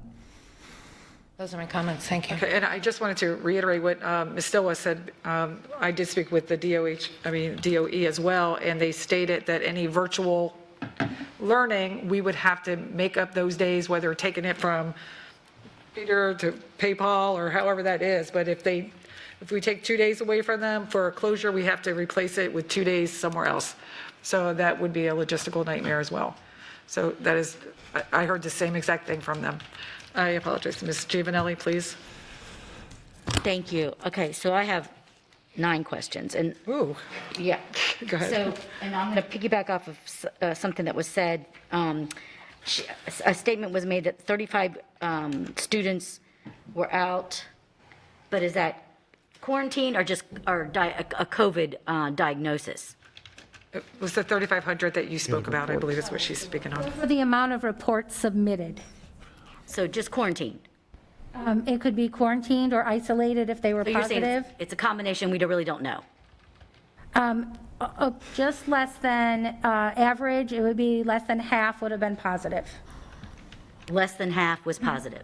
Okay, but that's still not a number. Okay, so that was my other question was what percentage of students are actually quarantined, and then that actually tested positive. So now your answer is less than half. Those are just reported to us. So those aren't Reported, right. confirmed cases. Our confirmed cases would go back to the Department of Health list and our dashboard. Right, and so unfortunately, the Department of Health has not been really, Johnny on the spot. So, I mean, when I had COVID, no one ever contacted me, ever, about anything. I'm the one that went and took the test and went back and made sure I was tested negative once I was better. But so we know that the process there is less than great. So, my question regarding the CIR, does the same process happen with staff? Yes. Are we processing everything, just the exact same staff meets the same criteria? It's the and same, protocols? it's the same form you designate whether you're a staff member or you're a student when you go in to fill it out. Great. Unfortunately, I feel like the process is not quite very efficient. Some districts have hired staff to make phone calls, to follow back up, and I mean, that's a lot of, resources that we really don't obviously have, right? So I noticed when I've been reading and stuff, some districts are using like a central app for staff to call, to text in their, if they have a temperature, if they meet, because I know that Lee Health has questions that they have every employee has to answer before coming to work. Their temperature, how they're feeling. It's kind of like same thing when you go to fly, right? They ask you these questions and you kind of say, yes, I'm feeling great today. So are we looking into anything like that? Because that would help expedite before that actual teacher steps on campus. Because I'm hearing a lot of, I've already heard from a lot of people saying that their child got it from the teacher. So, how do we prevent that? How are we going to be proactive instead of reactive? All of this is so reactive at this point when we should have had these conversations honestly in July. I had even requested that, but no one said anything. And I don't think I was the only board member. I think Ms. Gittens was another one that had requested to have this conversation earlier, but unfortunately, here we are.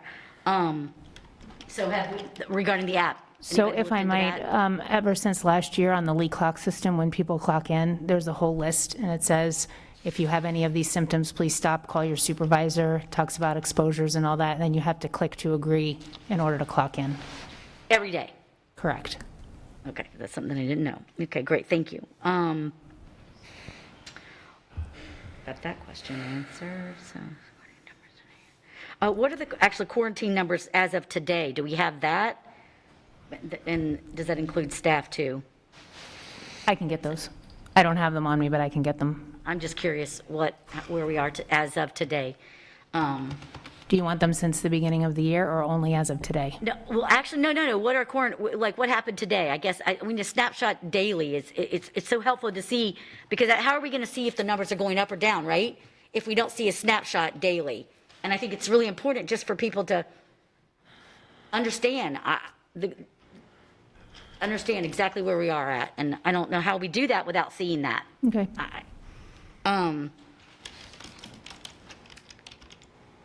Yeah, so that was my other question was, can we add the quarantine numbers to the dashboard?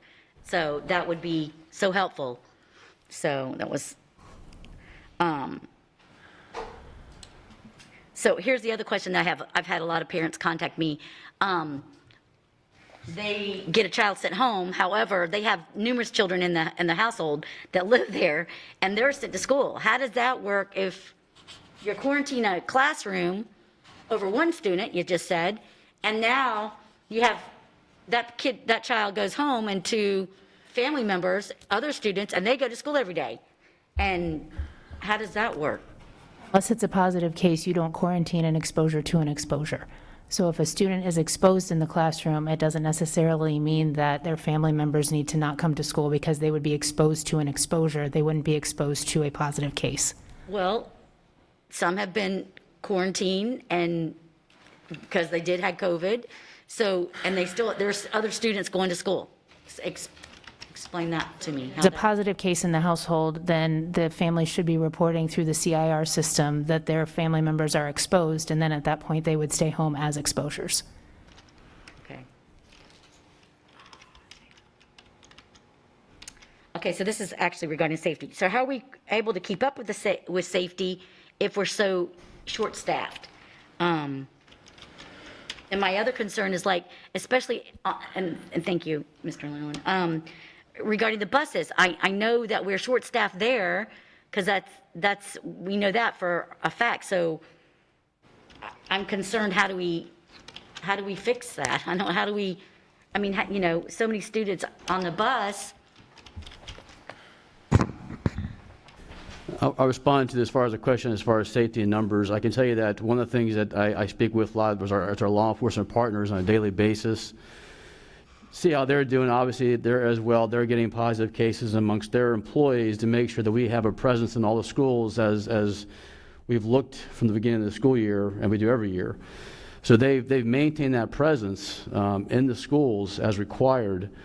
Again, we have the 2 in the high schools and the 1 in each school beyond that, so that's been maintained. And then what they've been doing, like I did years ago, is, if there's somebody that's out, they'll pull somebody off the road or somebody from another area of that department to make sure that there's a presence maintained at every school.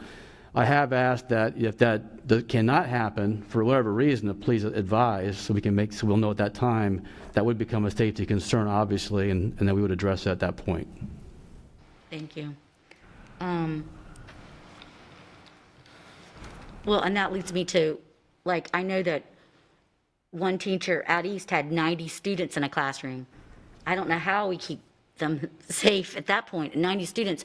And I don't know why, if we have a class that's got 90 students in it, why wouldn't we just put them in an auditorium or the lunchroom and spread that out? And And Ms. Stevenelli, that is what is supposed to happen. So if they're larger classes like that, they are supposed to go to larger spaces so that students could socially distance out. I'll also let you know part of the process in the evening. So for example, if a principal knows they're going to be out X number of teachers, they're working on covering inside of the building, and then if they're short, then they contact their executive director that night and say, hey, I need 2 additional folks. And then we then take our staff here, reassign them to go out to that school to provide that extra support. And all that, really we try to do that the night before. Of course, sometimes in the morning when you get there, all of a sudden there's a late call in, and so they'll try to say, hey, give me 2 more, and we will then reassign staff to go to those schools because we're trying very hard to not have that situation that you just explained, because 90 students in a class, 1 teacher in a small area, that goes exactly against everything we talked about with mitigation, and so they should have been in a larger area. Right, so you're actually pulling administrators from the district here and sending them out to a school. It could be coaches, it could be coordinators, anybody who's a certified teacher in this building. We have an all hands on deck approach that we are all going out. We've been doing that for a few weeks now. Yeah, and that's just important for people to know and realize, what you're doing. Yeah, that's our number 1 priority, obviously. Yes, to the great links there. And then one of the other questions that I had regarding the locker room protocols. I'm having a hard time with that one because you've got students that, I mean, they're not allowed to go in the locker rooms for PE, right? Is that what you're saying now regarding locker rooms? I'm trying to remember what our safety protocol was. Yeah. No, so they can do PE. We're just asking that they social distance when they're in the locker rooms. Okay. I thought we had shut down locker rooms. For a halftime at athletic events was what was recommended to us. So Okay, yeah, so so no locker room use at the halftime of athletic events, but we still are using them and asking for groups of students to be able to go in and social distance for the classes themselves. Okay, well, and so that's the part I'm having a hard time with. So they're out there at the football game with playing contact sport with each other, and then they can't go together into a locker room. I'm having a hard time thinking that if the safety is that's so important, I mean, how do we do that? How do we have contact sports? We'll let Mr. LaRosa, so Mr. LaRosa was part of that discussion when that recommendation and decision was made. The whole concept with halftime is the halftime of a game is 20 minutes. So if you take 60 young men into a locker room at halftime and keep them in a small space for a matter of 20 minutes, that's a little bit different than them moving around and being around any one individual for X amount of time. Before the game, we encourage them to go into the locker room in pods of no more than 10. That way they can spread out. And then when those 10 come out, the next 10 go in. We encourage the same thing for the end of the game. But the whole idea is with halftime being 20 minutes long and having 50, 60 guys in a small space. Thank you. Inside. Thank you. I appreciate that. The time thing is important. And then one other thing, and I think you've answered most of my questions. I had a list. But so do we have any data where, because I know some schools were pretty much almost 100% wearing masks. And then I know another school that wasn't wearing any masks. No, the staff, no, the students, nobody was wearing masks. I mean, maybe a very small handful. Do we know the data on how many were quarantined and positive in any schools? You mean based on masking? Yes. We don't have that data. I will say that masking does not preclude quarantining. So if you are in a classroom and you are within 6 feet, within 15 minutes, even if you are in a mask, you will still be quarantined. I'm sorry, could we please turn off whatever is going on over there? I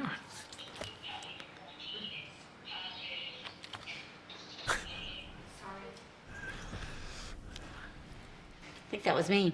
It was you. I don't know how much you heard of that, but the masking, while the experts say that it can help prevent the transmission, it will not preclude quarantining. So if you are in a classroom, just like last year, and everybody's wearing a mask, if you're still identified as a close contact, you will still quarantine, unless you're vaccinated, and then you don't have to quarantine. Thank you. Thank you so much. And I want to say, I just keep on jumping in between everybody. That is really true about how they are reassigning staff, because I have been working in the schools, and when I'm there, I'm seeing different people from here. They're taking their work with them, so they're still working here. So they are doing double duty, and I really appreciate what they're doing. So I just want to thank you for that. Thank you. One more question. Are you the pandemic team? Is it the three of you? Oh, no. Let's be clear on that. No, we are not the voluntold pandemic to come team. up. No, I'm kidding. We've got probably 15 people. I mean, HR reps, operations, every division. Yeah, we have quite a. There are quite a few of us. Okay, thank you. And then also, you will have an opportunity to go in there, and I know when they mentioned Ms. Gittens this morning, a little bit ago, about her being at the meeting, that's because it was her turn. I know Ms. Patrica has gone in there. I think Ms. Fisher has gone in there. So you have an opportunity individually as board members to sit in on those meetings. We're just not in there together. Ms. Fisher, I think you had your hand up? Yes, I just have one question.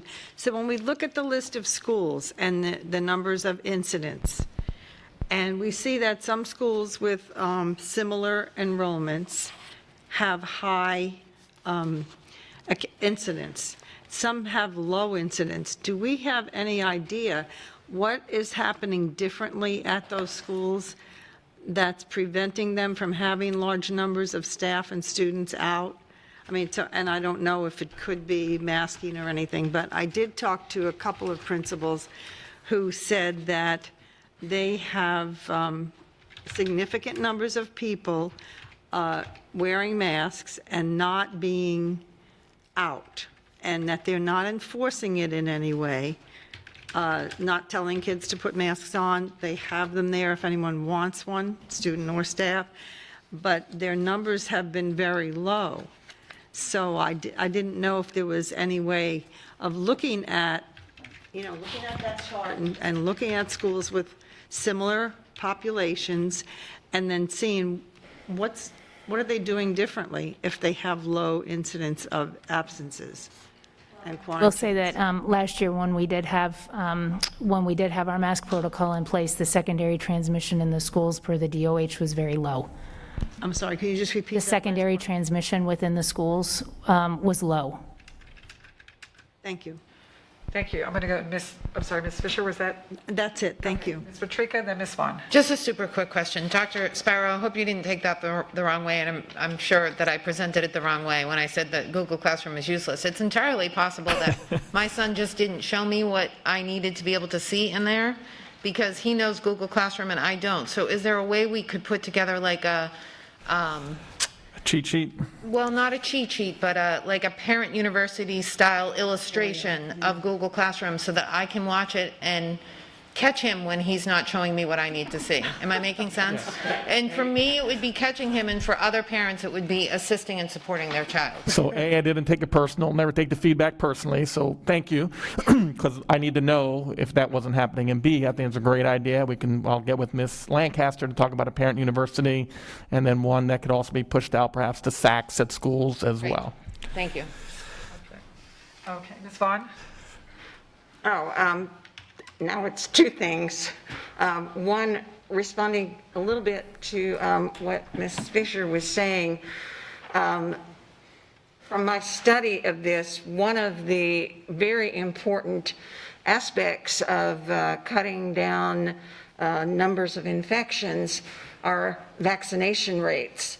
And I am pretty sure that there are some groups of community members that have high vaccination rates and others that do not have high vaccination rates. And it's probably this very same thing in particular schools. So that is extremely important, the vaccination rates. And I understand because of the laws, we cannot we at this point, we cannot ask, but sometimes I wonder how other government entities in other parts of the country are able to do that, and they do it successfully, and their rates of transmission are way under the, on all the maps that I have looked at from several different sources, Florida is not just red on the map, it's scarlet, blazing, one of the worst places. The other thing, what Mrs. Patrica said, it kind of goes along with what I said before about educating the parents. And I would hope, I would take a very good look at who it is that's reporting that there's nothing on Google Classroom. If it's a middle school parent or a high school parent, there's absolutely no excuse for nothing being there. I mean, if it's elementary, you have maybe the main teacher has been out herself or himself. But certainly, even if there are certain teachers in our middle schools or high schools that are out and for, because they themselves are very ill, can't get anything on Google Classroom.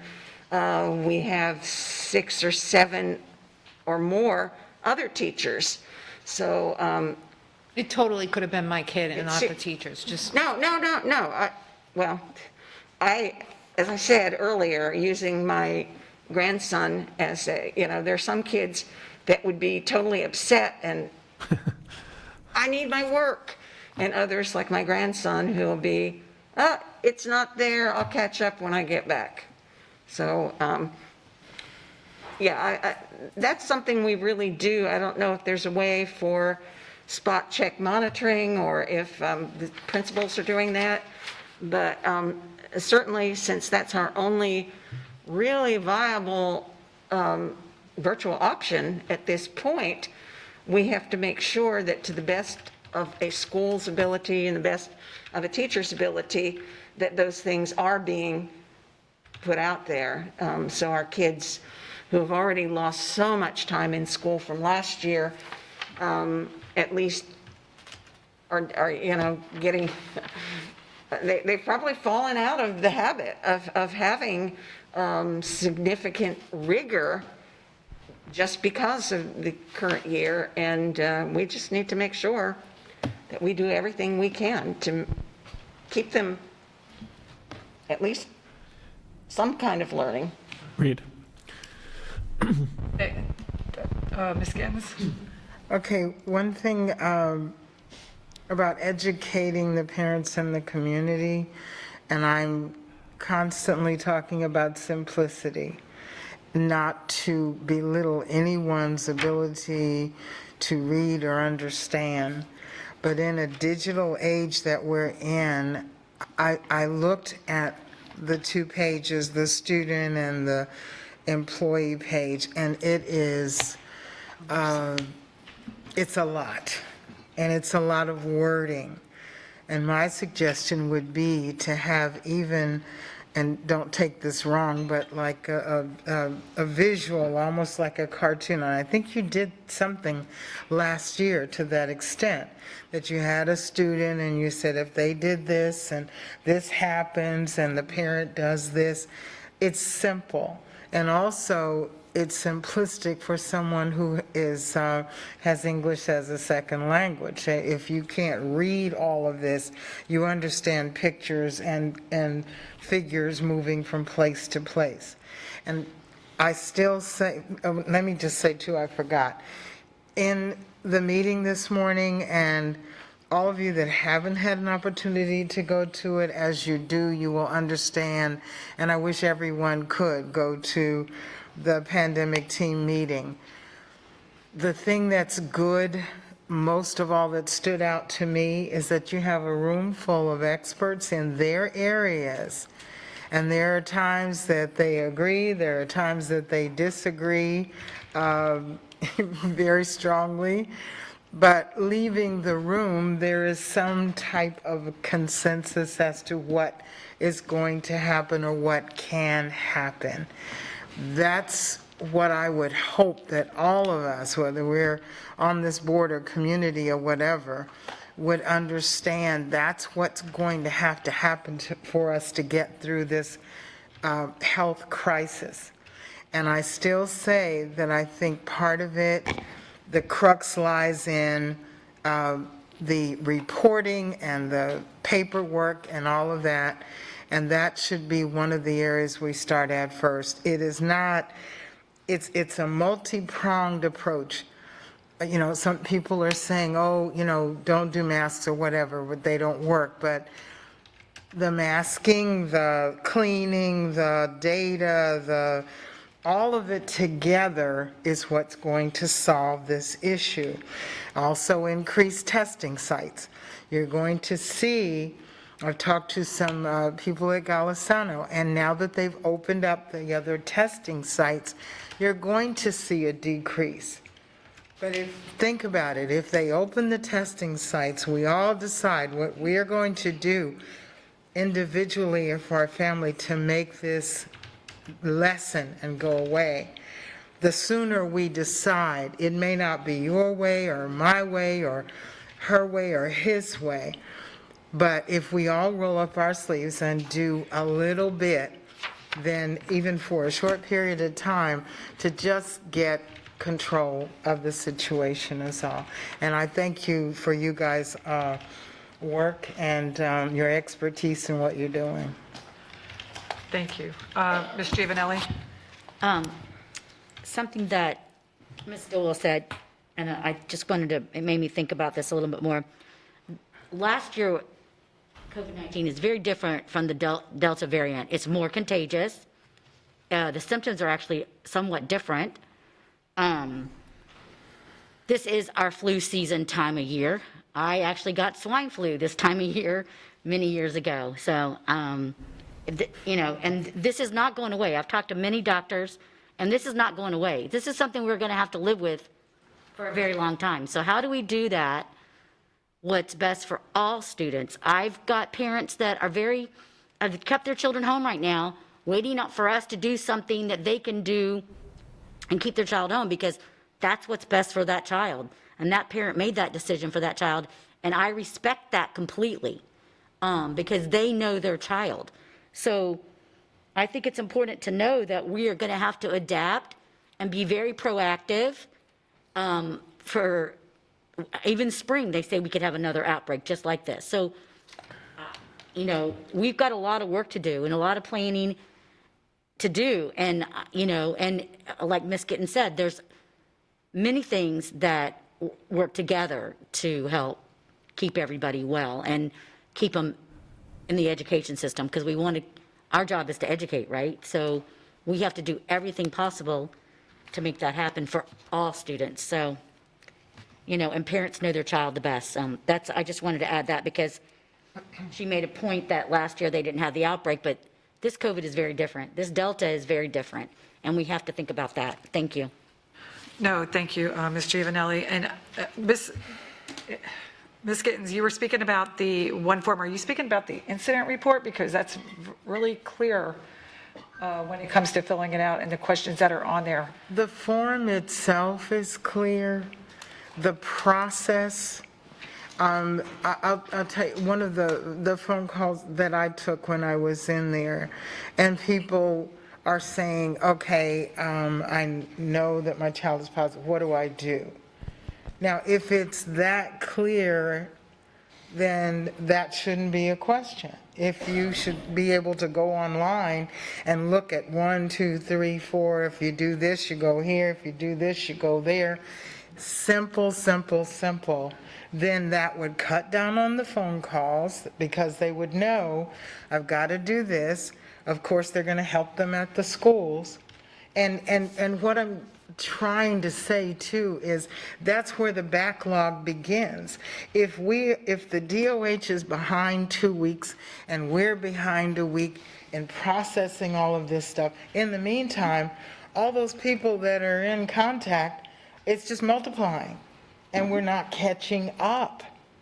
So that's why we need to get a handle on that piece of it so we know who, what, where, and when, and then move forward with everything else. No, thank you. I was just not sure when you stated that because I was like, I know I saw that, so I had to go back and relook. It's there, and that but was a lot of very, very people simple don't to fill that understand. out. It's just how getting there to that point and the 1, 2, 3s of that. Okay, I appreciate that. And then the virtuals too, because I hear a lot of some parents have contacted me as well about another alternative for virtual, but that is we have no control over that. That is literally from the state not allowing us to do that and offer that program at this point in time. Am I correct in that? You are. That is accurate. When that was reiterated to us on Friday at our DOE phone call, that there was not an innovative model approved and or available for school districts at this time. Okay. And I just wanted to make sure because that's what I heard when I had my conversation when I had called up there as well. So that's why we cannot do that, which I wish that we did have that option, but it's not at this time. Ms. Giovanelli? Well, and I understand, but I mean, so we have to think out of the box. Can we make classrooms that are strictly one's masked, and one classroom is no mask? I mean, can we do that? I mean, it's to ask Ms. Dupé-Bruno, because I know that's been a topic of conversation across the state, if I'm not sure, if my recollection serves me correct. Yeah, and I agree with you, but Mr. Pre-Bruno, can you answer that? Because I believe that when I had asked about that question as well, that was, we were then discriminating or moving kids to different classrooms, and that was prohibited as well. Can you speak on that? So in the DOH order subsection 6, it specifically addresses that. It prevents us from, as you would call it, discriminating or isolating a student based on COVID-19 restrictions or anything like that. Right. So, Mrs. Patrica? I know we're running late. I hope that the pushback that we're getting from the state is not going to make us stop with regard to trying to find a virtual. We're still exploring options for funding elsewhere, and we're still working on that, yes? Correct. We have a team that is still looking to see viable options that are allowable within the framework that has been provided to us. Good, thank you. Okay, are there any other questions regarding this topic and what we've, Ms. Morgan? I'm so sorry, I don't know how I missed you. But that's okay. I really didn't have any questions, and I appreciate all the questions my colleagues have asked, particularly those who are dealing with children in school, because that's information I don't get. I just want to say that I am finally beginning to feel confident and comfortable in the leadership that the district is providing. I think initially we had a lot of individual responses to this pandemic, and I think it was confusing for children, it was confusing for families. I am sensing, a real concerted effort to provide unified leadership across the board, down through the schools and into the classrooms, and I really appreciate everything that you guys are doing to pull this all together. And I also want to just say thank all the staff who are the district staff who are manning, stepping up in all of these supplemental capacities. It just, we're an education family, and we work together to make this happen. So thank you very much for your work. Thank you, Ms. Morgan. And then also, I just want to, I know Ms. Gittens had mentioned about everybody working together, and that's something that that is something that we all definitely need to make sure that we are doing that. And because I definitely am concerned, and when I see, and my grandsons are, some of them, they are all out there, Pop Warner started. So everybody in the world is is a part of Pop Warner. So we got football out there, we have our kids, our families, everybody's out there. Then after they play over the weekend, hockey, you name it, they're doing it. They're coming back and they're coming into the schools. So just, I just want to make sure that everybody is really thinking and being considerate of one another and doing the best that we can do with the situation that we have handed to us. But I do appreciate all of you and the hard work that you have done, Ms. Vicki, Ms. Duncan, everybody. I mean, everybody's working together to make sure that, we are moving forward and making sure that these kids stay in school and that they're able to be educated. So I really appreciate all that you do. Is there anything else as far as this is concerned? Dr. Savage? Thank you, Chair Jordan. So before I say anything else, I just want to get a few caveats out of the way. Thank you first just to our team, even though it may not appear it, they've never stopped meeting. They have met all summer, multiple days a week, to review each case, to continue to amend protocols, to continue to engage with health officials, and there's a lot more folks behind the folks you see up there. There's just a significant number and a lot of cooperation with local folks. That work has never stopped, and it began prior, really once we experienced the less contagious version of this pandemic and the Alpha variant, and it has just continued. So, as things have become worse in our community, the work has ramped up, certainly the stress for everyone, the hours and everything.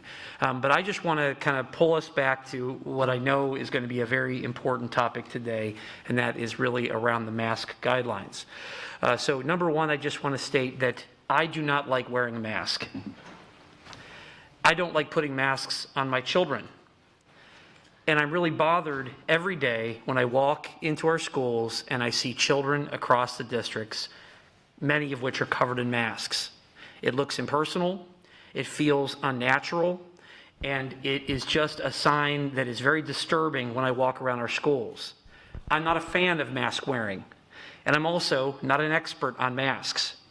So anything that I'm relaying here is just what has been conveyed to me by medical professionals or in written guidance from our governmental entities that are charged with providing this guidance.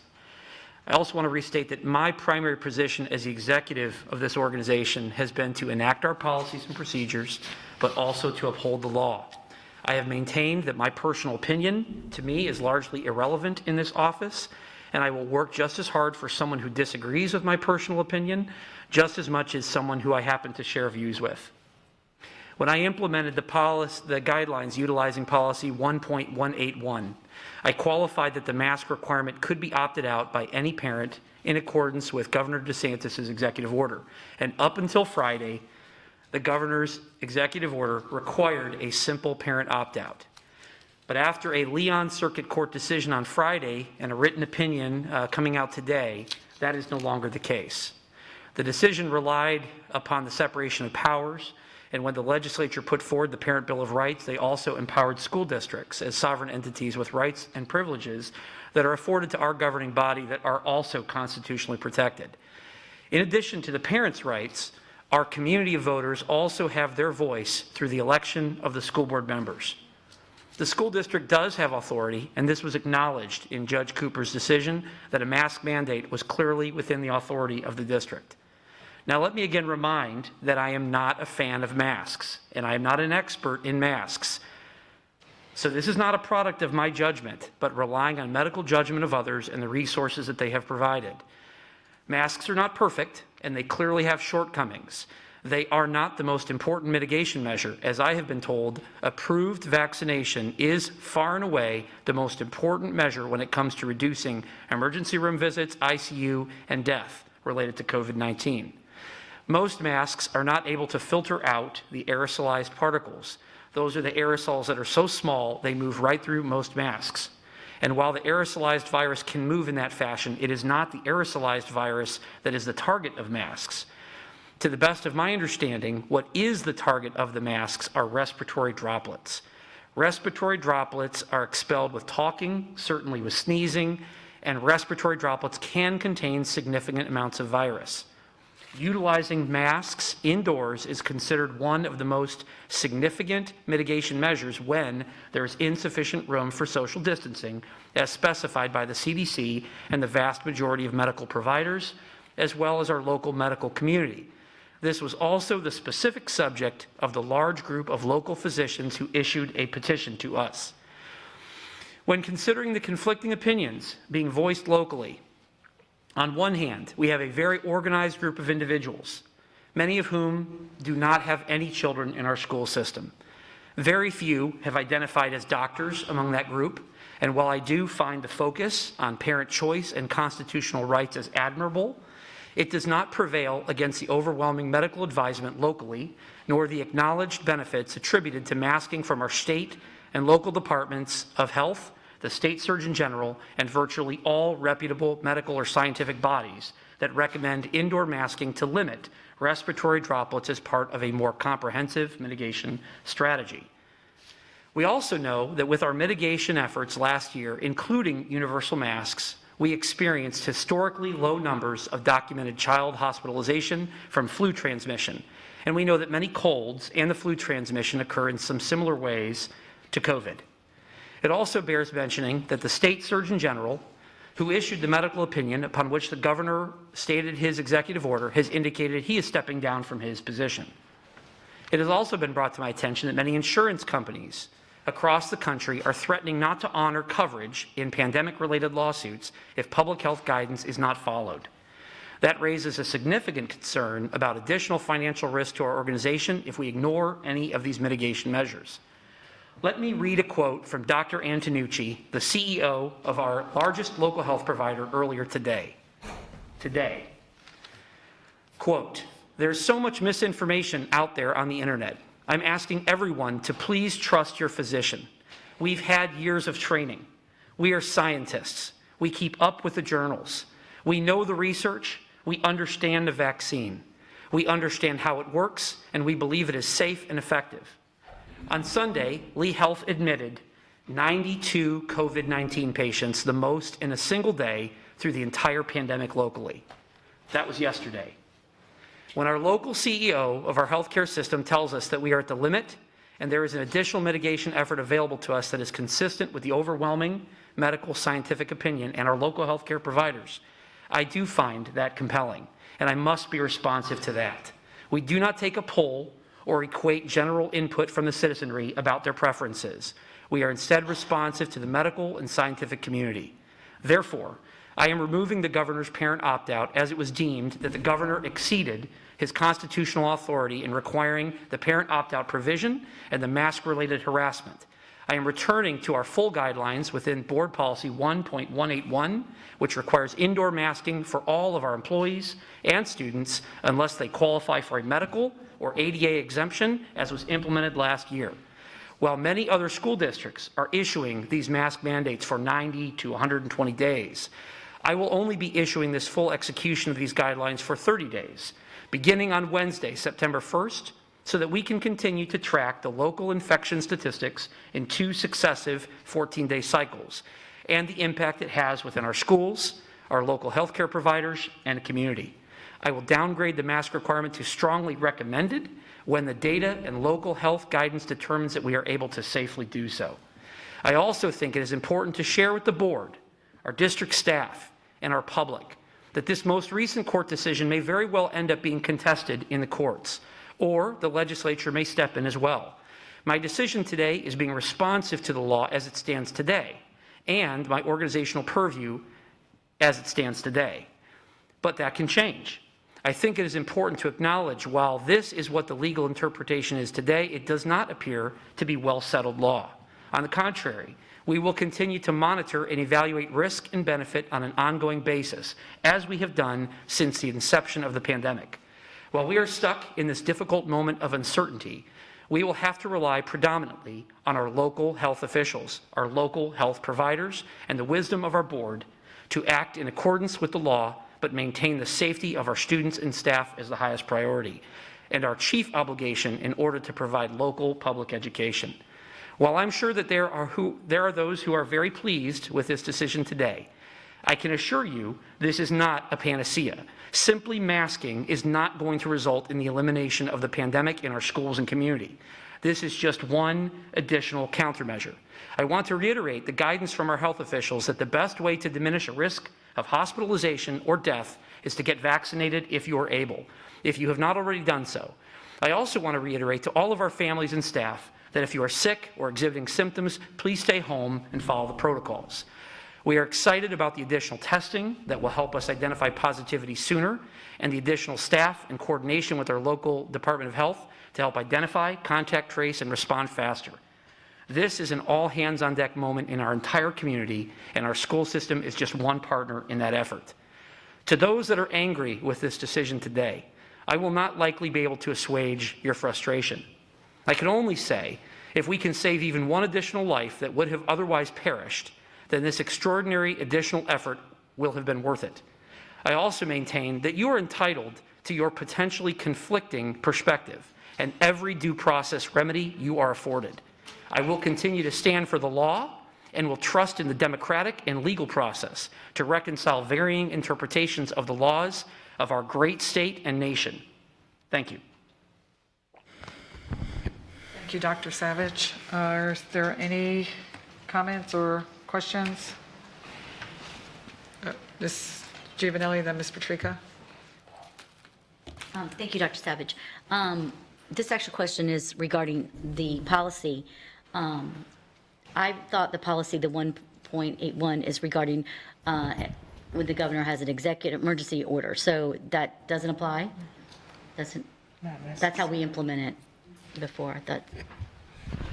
I think I need to have the question clarified, Ms. Giovanelli. So in order for us to implement that policy, I thought it had to be during a declared state of emergency.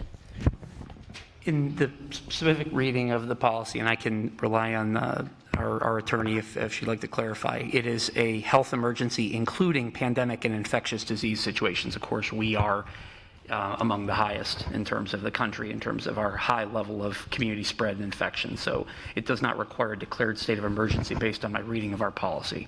Okay, I just want to get clarity for that because people had asked that question to me. And then how does this affect the parental rights bill? And are we taking away their right? It's a fair question. The legal opinion that was issued on Friday verbally from Judge Cooper in the Leon Circuit actually cited the Parents' Bill of Rights as a big part of the authority on how they reached the conclusion that it was actually the governor who had exceeded and had gone beyond the reach of what was permissible within that Parent Bill of Rights. That parents do have a right to challenge our policies and procedures here, and they have to be provided due process to that effect, but it should be parents that challenge that piece, not the governor overreaching that authority. That, again, was Judge Cooper's finding in an analysis of the Parent Bill of Rights. Attorney Dupree-Bruno, if you'd want to clarify anything I may have misstated. So the first part, Ms. Giovanelli, to answer your question is no, a state of emergency is not required. We follow the CDC, the State of Florida Department of Health, as well as our local medical professionals. With regards to the Parents' Bill of Rights, one thing that Judge Cooper was very clear, there is a provision of the statute that discusses infringement on the parents' rights. However, the statute is also very clear that it has to be reasonable and a compelling state interest that is narrowly tailored is allowed. And that was very, very clear in the ruling. And these mask mandates that are narrowly tailored for 30 days to address a public health crisis was found permissible pursuant to what the judge was saying. The judge indicated that the governor overstepped his bounds because his application of the Parents' Bill of Rights basically negated the rest of the statute that discussed reasonableness and a compelling state narrowly tailored interest. Ms. Giovanelli, do you have any others? I'm going to move to. Ms. Patrica answer, and then I do have a couple, but she might have she might. Okay. Ms. Patrica? I have a lot of questions and I have several comments, but I don't want to give them all to you right now and then repeat them again at 5 o'clock. So if it's okay with everybody, I will just wait until 5 o'clock because more people will be gathering information from that meeting than they will from this one. If that's okay with everybody. Ms. Vaughn? Oh, but before I move on, I support what you just said, so thank you for that. Ms. Giovanelli, I'm going to go to Ms. Vaughn and then I'll come back to you. Okay? Ms. Vaughn? Yeah, I just wanted to make sure I understood what our attorney said. You mentioned specifically the 30 days. Was that part of Judge Cooper's ruling? Were 30 days, you mentioned 30 days, and the superintendent is proposing 30 days, but I'm wondering how that particular number of days fits into the ruling. Are we? So the Judge Cooper does not specifically state 30 days. That's what I thought. We decided, the superintendent decided on 30 days based on what the local health conditions are at this time. I believe it's based on the 2-week, what's the Two successive 14-day periods where they track transmission levels. So it's just for us to be able to be reactive to the data that we have available to us. So what I was referencing was a portion of the statute that discusses infringement of parents' right, Florida Statute 1014.03, which is part of the overall parents' rights, which indicates that an action can be deemed reasonable and necessary to achieve a compelling state interest, and that such action is narrowly tailored and is not otherwise served by less restrictive means. So that's what the judge was talking about that was overlooked when Governor DeSantis made his executive order, that we forgot this part that does allow school boards to be able to enact mask mandates that are narrowly tailored to achieve a compelling state interest.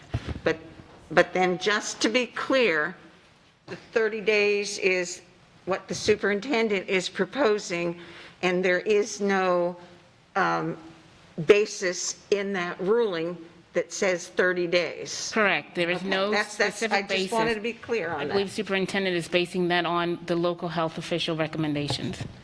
And just to clarify, the other districts that have done this have gone to much longer periods, 90, 120. Like, for instance, last year we were under this the entire time. What I wanted to signal in this is that we will relax the requirement as soon as we are able to do so, to try to be responsive to the conditions here from a health data standpoint. That's the condition. That's what we're going to be looking to, is the state of our health community here in order to make these decisions. Okay. I guess it's more appropriate to discuss this at the 5 o'clock hour. Ms. Gittens and Ms. Giovanelli, I still will come back to you. Okay, and I understand that some of you are saying, to mention it tonight. Is tonight's meeting going to be like all others where there's public comment first and then we speak? Because my concern is if we don't discuss the parameters or how, what's going on with it and some of the other facts, then we are running the risk of people hearing only part of the story and basing their comments thereon. That's my concern. So, is the pre-Bruno, were you going to say something? Tonight's meeting is an action meeting, and you will follow your normal processes, which will include public comment prior to any discussion or vote by the board. And so the meeting tonight, we really, there's no action to be taken because that was just done through the superintendent, putting in the policy to reenact the policy for the 30 days time with revisiting after 30 times. After 30 days. But we still, because of the fact that we do have that meeting this evening, we still will have that meeting and the public will be able to speak at that meeting. Okay, no, and I understand that. Okay, and sorry, I I thought you were trying to get clarification. Then I just need to say, as far as I'm concerned, on policy 1.181, that everyone please look at it carefully, in that it does give the superintendent the ability to make that decision. It does not say that it has to be within a state-assigned emergency period. So I think some people were thinking, well, there's no precedence for this because there's no emergency declared. But if you look at it carefully, it does say Federal Centers of Disease Control, State of Florida Health, and or local health officials, and or is in there a few times. So it is within, rights and privileges of the superintendent to do this. So. Correct. So that's why this evening we will not be, passing. So just to be very, very clear, the policy does not specifically says where the district is confronted with a health emergency. So it's really nothing to do with the state. The state may not have a health emergency, but the district may be confronted with a health emergency to include a pandemic or infectious disease situation. So that's where that comes from. Can you clarify what the chair was just saying, that there will not be any regarding vote per se in ratification because the superintendent has set the order? The policy specifically states that when the board adopted this policy, the board delegated the authority to the superintendent to create guidelines that will fall in line with this policy, and that's what has happened.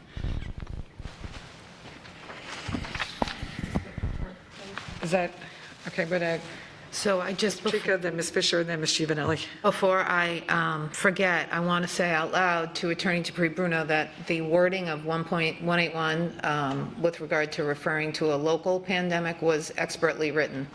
So I appreciate the flexibility that has given us locally that I have seen other districts across the state struggle to find in the way they handled the pandemic last year. Thank you. And Ms. Fisher, and then Ms. Giovanelli. Great comment. So That being said, and with the understanding that any guidelines will expire when the local health officials advise that protective gear is no longer recommended or required. I want to thank Dr. Savage for your statement, and I mean, I support that. We already have supported it by affirming the policy. However, I know people are looking for a vote, and if that sounded to me like a comprehensive recommendation, so I appreciate that. Thank you. Ms. Giovanelli? Okay, so what exactly happens after 30 days? I know that people are going to be hanging on that every day. Hey, I'm sure that that's part of what other districts considered, is that this type of debate has been very disruptive in communities, not just here, but really all across our country. Board meetings have become famous for just the conversation around masks and freedoms and liberties and whatnot as well. My reason for pushing for the lower standard of 30 days is strictly because I think we have to embrace that process. I think we have to embrace public discourse and democracy. And I think that the other piece of it is that we have to embrace that we have an obligation to demonstrate through the data that what we're doing is based on objective standards. So I think it is really to force and compel us to be very transparent about this, understanding that this week we may get another legal ruling, or 2 weeks from now. This is going to be a dynamic picture. For me to just put us out 90 days or 120 days would be convenient, but it really wouldn't be responsive, I think, to the nature of what we're dealing with and the respect that I want to give to all aspects of our community, even those who might be very frustrated by today's decision.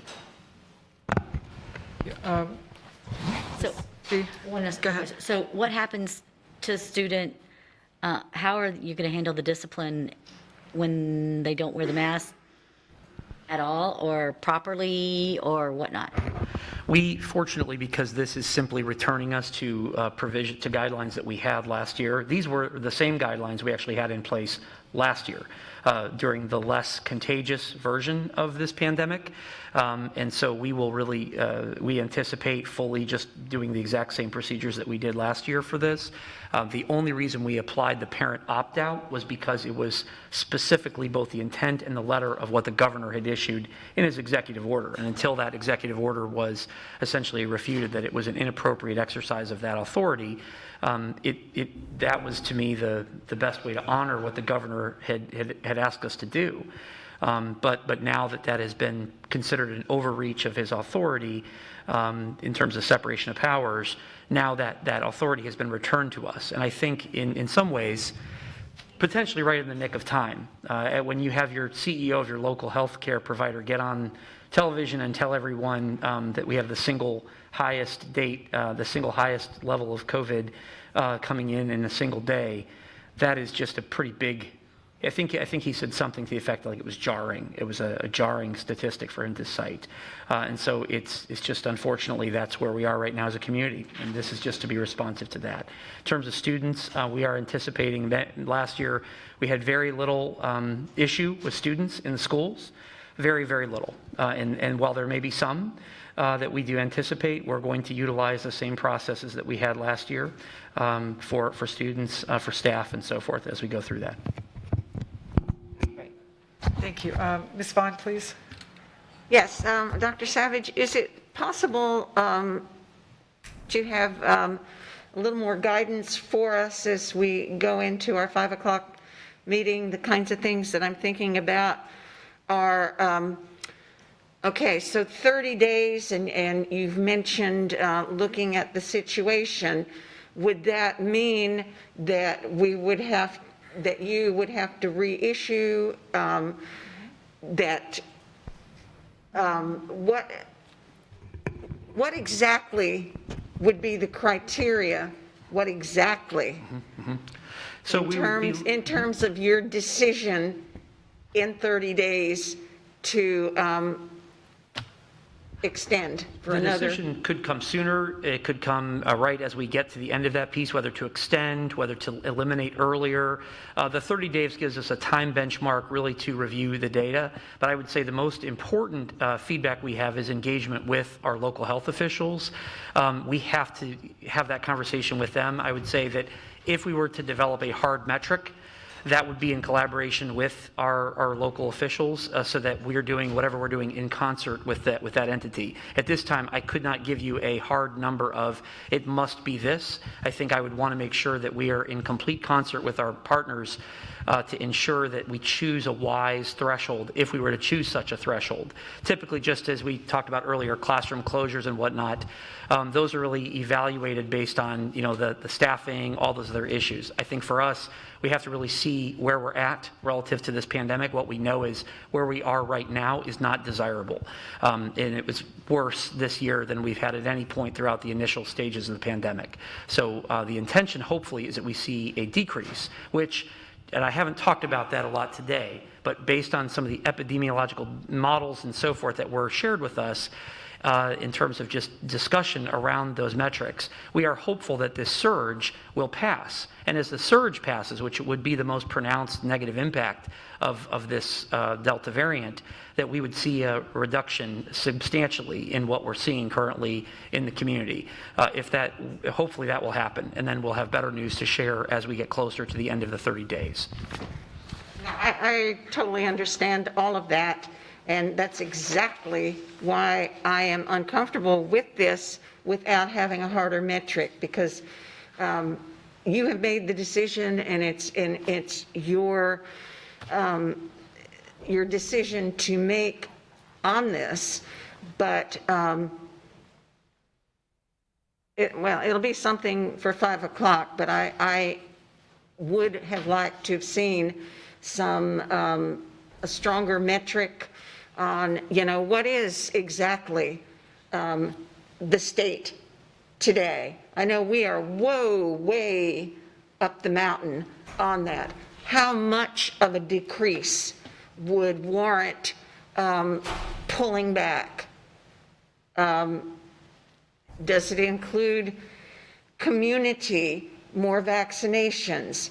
What does it include with staff? What does it include in so many factors?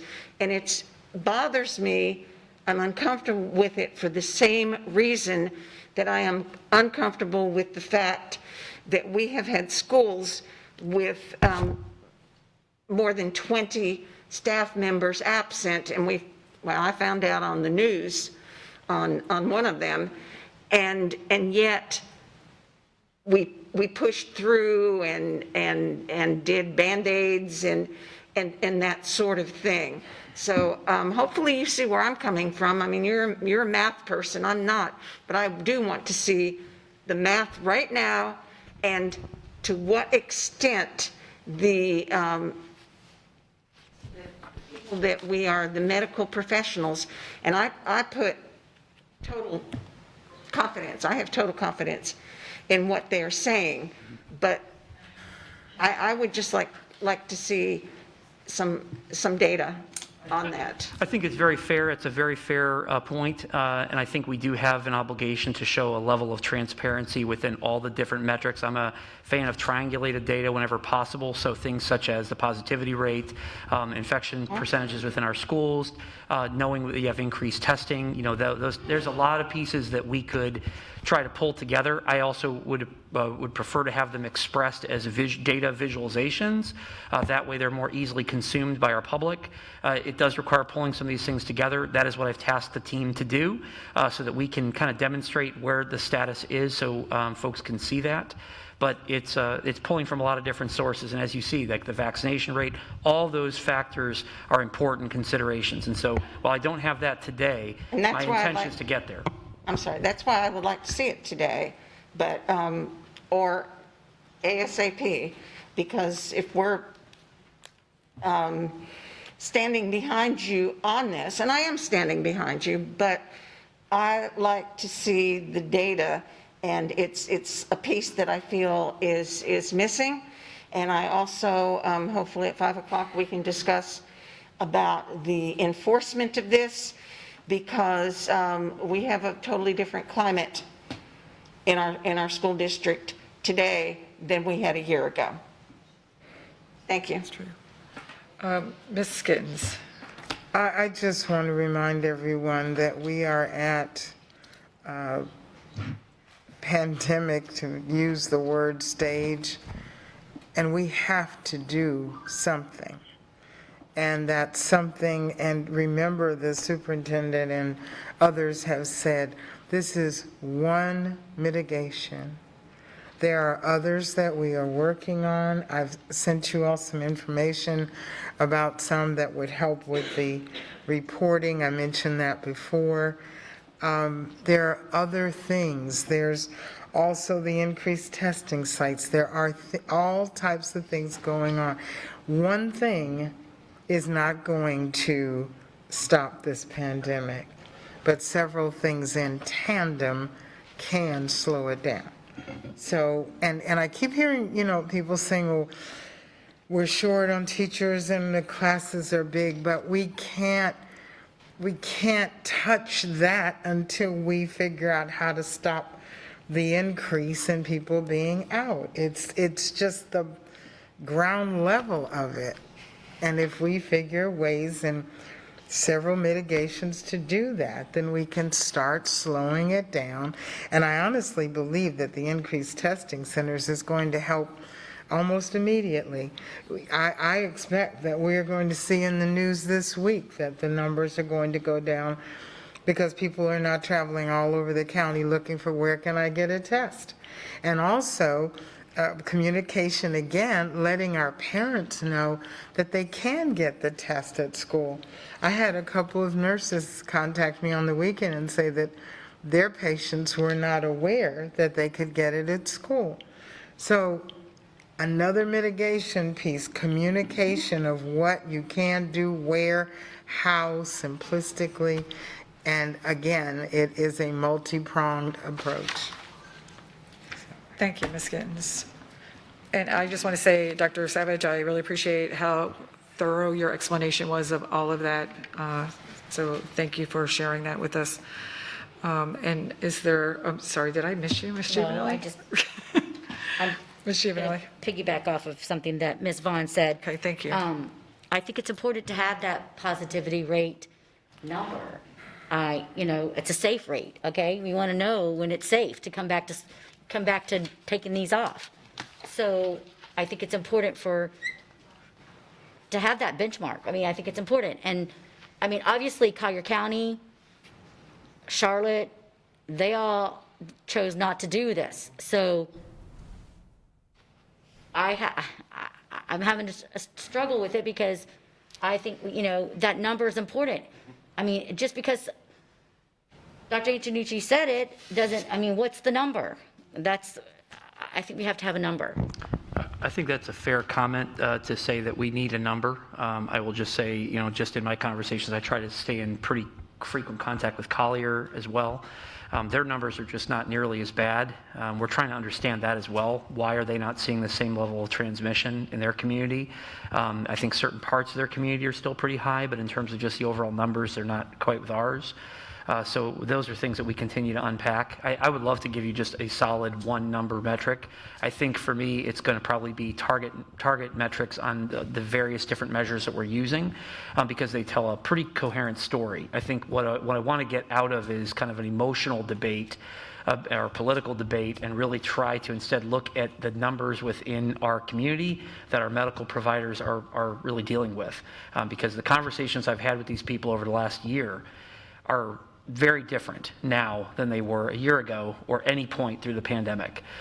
These are really highly intelligent people. Some of them weren't working in the hospitals before, but now they work different periods of time. Their concern is very real. I had one particular senior official who told me that she saw an entire family pass from COVID within days of each other. The mother, the father, and a son who was in his 20s. Now, all had comorbidities, so it wasn't as if they were all perfectly healthy. All were unvaccinated. All of them died. The entire family was wiped out within days of each other. And she shared that with me strictly so that I was aware that it wasn't just numbers on a page. It was what she personally had to witness because of having to go into the hospital and work weekend shift and that piece. So that's the kind of story when you're hearing it from highly rational people that you just can't ignore. Now, I could say there's a vast conspiracy and that she's lying to me or that she's confused, but this is their reality. And so with no disrespect to anyone who thinks for some reason that that's not persuasive to them, in my chair, I have to listen to that when those folks are saying that, and we're getting, all these different pieces that we're receiving. I have to be responsive to that. So it's very serious to all of us here because it's our community, and these are people who are parents. These are people who, who I've just had the chance to get to know in some cases, and it is concerning to me when the story has taken a grim conversation. So I don't mind sharing that piece with you as well. Just real quick. So there is one way to, Ms. Kitten said there was no one answer, but yes, there is. If you're sick, stay home. I mean, if you're sick, stay home. And that's what needs to be really just pounded home to people is, if you're not feeling well for whatever reason, please stay home. And so I'll leave it at that. But thank you for always reminding people, because I think that is one main thing that everybody continues to say, but is that a reality that's taken place? Probably not. But thank you for always making sure that, we need to make sure that we keep on projecting that. Dr. Savage, is there anything else that you needed to? Okay. And seeing no other questions, I'm going to move on to good of the order. Ms. Morgan, did you have anything? I do not. Thank you. Ms. Vaughn? I do not. Ms. Gittens? No, not at this time. Thank you. Ms. Patrica? No, thank you. Ms. Giovanelli? thank you. Ms. Fisher? Not at this time, thank you. And I just want to share, thank you, we had moved the meeting that we were having today, we moved it till tomorrow because we had all the information, so we just moved that over to the other meeting, so that way staff could be prepared for this meeting today. Ms. Dupree Bruno, did you have anything to share? I do not, thank you. Thank you. And then Dr. Savage, I'm going to ask you again. I do not. Thank you. Thank you so much. So seeing no other business to come before this board at this moment, this meeting is adjourned, and we will be back at 5.